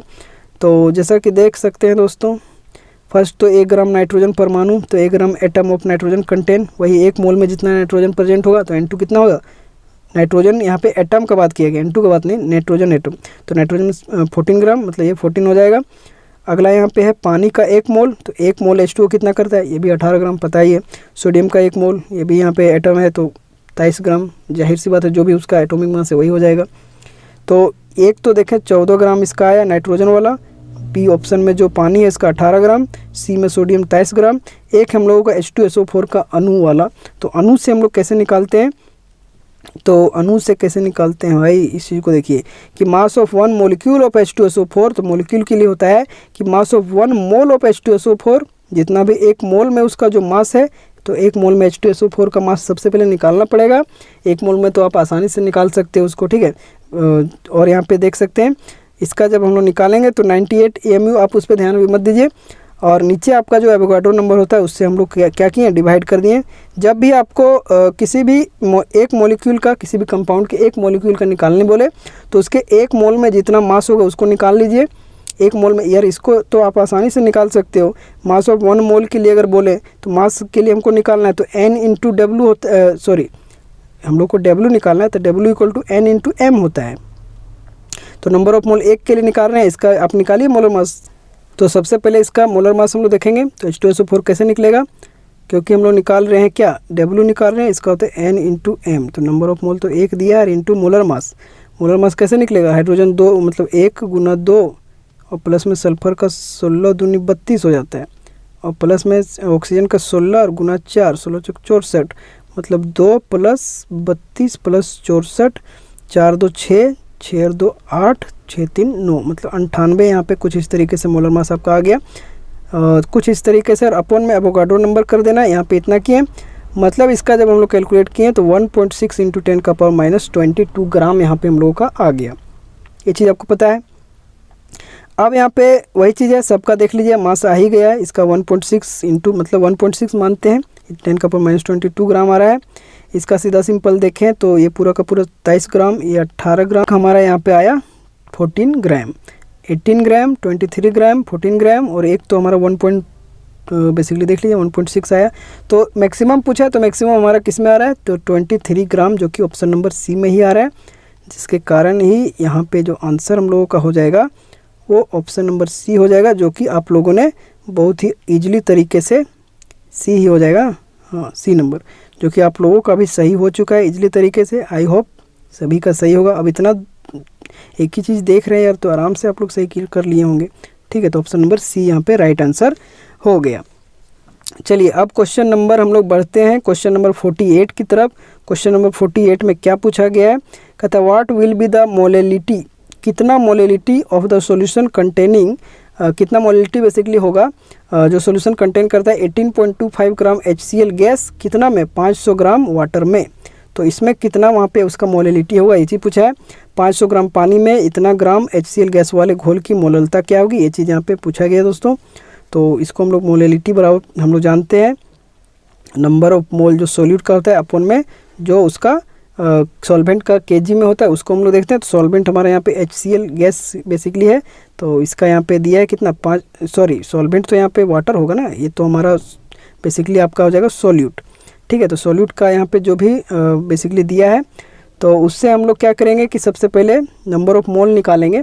तो नंबर ऑफ़ मोल हमारा आ जाएगा 0.5। कैसे आया, तो नंबर ऑफ़ मोल हमारा निकलेगा वो आपका 18.25, और अपन में जो HCl का है तो इसका हो जाएगा 35.5 और प्लस में 1।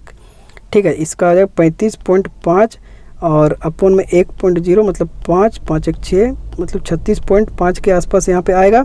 इसके नीचे 36 बेसिकली 5।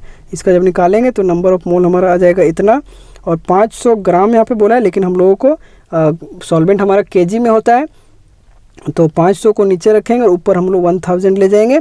इसका जब ओवरऑल हम लोग कैलकुलेट करेंगे, देख लीजिए यहाँ पे 2 जीरो यहीं से ख़त्म हो जाएगा, एक यहाँ से पॉइंट अगर जाएगा तो नीचे 1 जीरो, मतलब ये भी चला जाएगा। मतलब 5 × 5 कट के हमारा 1 मोलर आ जाएगा। और मोललिटी जो हमारा होता है स्मॉल m होता है, इसलिए 1 मोलर यहाँ पे इसका राइट आंसर हो जाएगा दोस्तों, जो कि यहाँ पे हो जाएगा ऑप्शन नंबर बी हो जाएगा। ठीक है, देख लीजिए, इसको लगा देते हैं, बी नंबर इसका राइट आंसर हो जाएगा। अगले क्वेश्चन की तरफ यहाँ पे बढ़ते हैं, जो कि 49 क्वेश्चन नंबर। इसमें क्या पूछा गया है, बस एक स्टेटमेंट पूछा गया है, जो कि बहुत ही ईजी स्टेटमेंट है। इसको डायरेक्ट हम लोग आंसर करेंगे। ये क्या हो गया, इसको डायरेक्ट आंसर हम लोग कर देते हैं कुछ इस तरीके से। कहता है the volume of 1 mole of gas at NTP, normal temperature pressure. एक होता है STP, एक होता है NTP। STP का फुल फॉर्म भी पूछा जा सकता है, बहुत ही इजी है, स्टैंडर्ड टेम्परेचर प्रेशर। NTP का भी पूछ लिया जा सकता है, नॉर्मल टेम्परेचर प्रेशर, याद रखिएगा। तो वही बोला है कि वॉल्यूम 1 मोल गैस का NTP पे कितना होगा, ये चीज़ पूछा गया है। तो सीधा सिंपल सा इसका बात अगर बोलें तो NTP पर जो है वॉल्यूम 1 मोल गैस का वो आपका 22.4 लीटर होता है। तो इसको आप याद रख लीजिए, जहाँ से भी याद रख सकें। ठीक है, याद रख लीजिए 22.4 लीटर NTP पर 1 मोल गैस का वॉल्यूम होता है। ठीक है, कुछ इस तरीके से एक हो गया 22.7 और एक यहाँ पे 22.4, इसमें बस फ़र्क यहाँ पे देखने को मिलता है। चलिए क्वेश्चन नंबर 50 की तरफ बढ़ते हैं। क्वेश्चन नंबर 50 बहुत ही नज़दीक आ चुके हैं। अब हम लोग लास्ट एक और क्वेश्चन हम लोग इसको करने के बाद है उसको करते हैं। यहाँ पे बोला है the empirical formula of ethyne, formula बस पता होना चाहिए। अल्काइन है ये हमारा, क्या होगा, अल्काइन। अल्काइन का फॉर्मूला क्या होता है, CnH2n और माइनस होता है 2। तो इथाइन के लिए पूछा है, मतलब कार्बन बराबर 2 के लिए पूछा है। तो 2 जब रखेंगे तो C2H2 × 2 माइनस में कर देंगे 2, तो C2 2 दूनी 4 में 2, तो हो जाएगा 2, मतलब C2H2 इसका होता है क्या, फॉर्मूला होता है। लेकिन ये क्या पूछा है, एम्पिरिकल फार्मूला पूछा है। तो एम्पिरिकल फार्मूला किसका निकालना है, C2H2 का। देखिए कितना अच्छे तरीके से आपको गलती करवाने का भी यहाँ पे चांस मिला। आप लोग C2H2 जैसे देखोगे मार दोगे इसमें, हो जाएगा आपका आंसर गलत।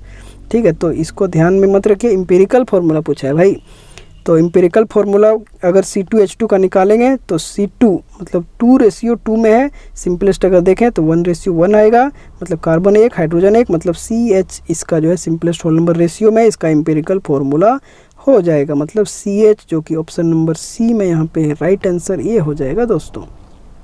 चलिए ये हो गया। अब आज के लास्ट क्वेश्चन की तरफ बढ़ते हैं, जो कि बहुत ही इजी क्वेश्चन है। हम लोग अभी से इतना देर से यही बात कर रहे हैं, यही क्वेश्चन लास्ट में पूछ दिया गया है कि एवोगैड्रो नंबर इक्वल टू कितना होता है। तो अभी हम लोग क्या देखें दोस्तों, आप ही कमेंट में बता दीजिए। 6.022 इंटू 10⁻23 पार्टिकल एंटिटी, जो बोलना चाहें बोल दीजिए। तो 6.022 वही होता है। तो कौन सा हो जाएगा इसमें से, ऑप्शन नंबर डी जो है राइट आंसर आपका हो जाएगा, मेरा भी हो जाएगा। ठीक है, ये 21 है, ये तो होगा नहीं, 22 भी नहीं होगा, 20 भी नहीं होगा, ये तो आपको बस इधर उधर करने के लिए लिखा है। तो 23 हमेशा याद रखना है। डी नंबर आपका राइट आंसर यहाँ पे आता हुआ। सभी का सही है, आप लोगों ने अच्छे तरीके से कमेंट भी किया है। तो वही चीज़ है, एवोगैड्रो नंबर में इतना एंटिटी है, ये आप आसानी से देख सकते हैं। और बस यहीं पे हम लोगों का जो MCQ वाला है वो ख़त्म हुआ। अभी और भी सेक्शंस है, very short answer type, short answer type, long answer type, तो उसको भी मैं जल्द से जल्द कोशिश करूँगा उसको कंप्लीट करने का। ठीक है, तो चलिए, अच्छा लगा हो तो लाइक कीजिएगा, बहुत अच्छा लगा हो तो एक ठो कमेंट भी कर दीजिएगा प्यारा सा, और उससे भी ज़्यादा अच्छा लगा हो तो अपने दोस्तों के साथ भी शेयर कर दीजिएगा, और चैनल को कर लीजिएगा सब्सक्राइब। ठीक है, चलिए, आप लोगों का सपोर्ट रहेगा तो इस तरीके के वीडियोस लगातार आते ही रहेंगे, और कोशिश रहेगा कि आपके एग्जामिनेशन के नज़दीक आते आते तो कंप्लीट करने का बहुत भरसक मैं कोशिश करूँगा जितना हो सके। ठीक है, चलिए इस चीज़ को यहीं पर रखते हैं। बहुत बहुत धन्यवाद आप लोगों का यहाँ तक देखने के लिए। ठीक है, चलिए इस चीज़ को यहीं पे हम लोग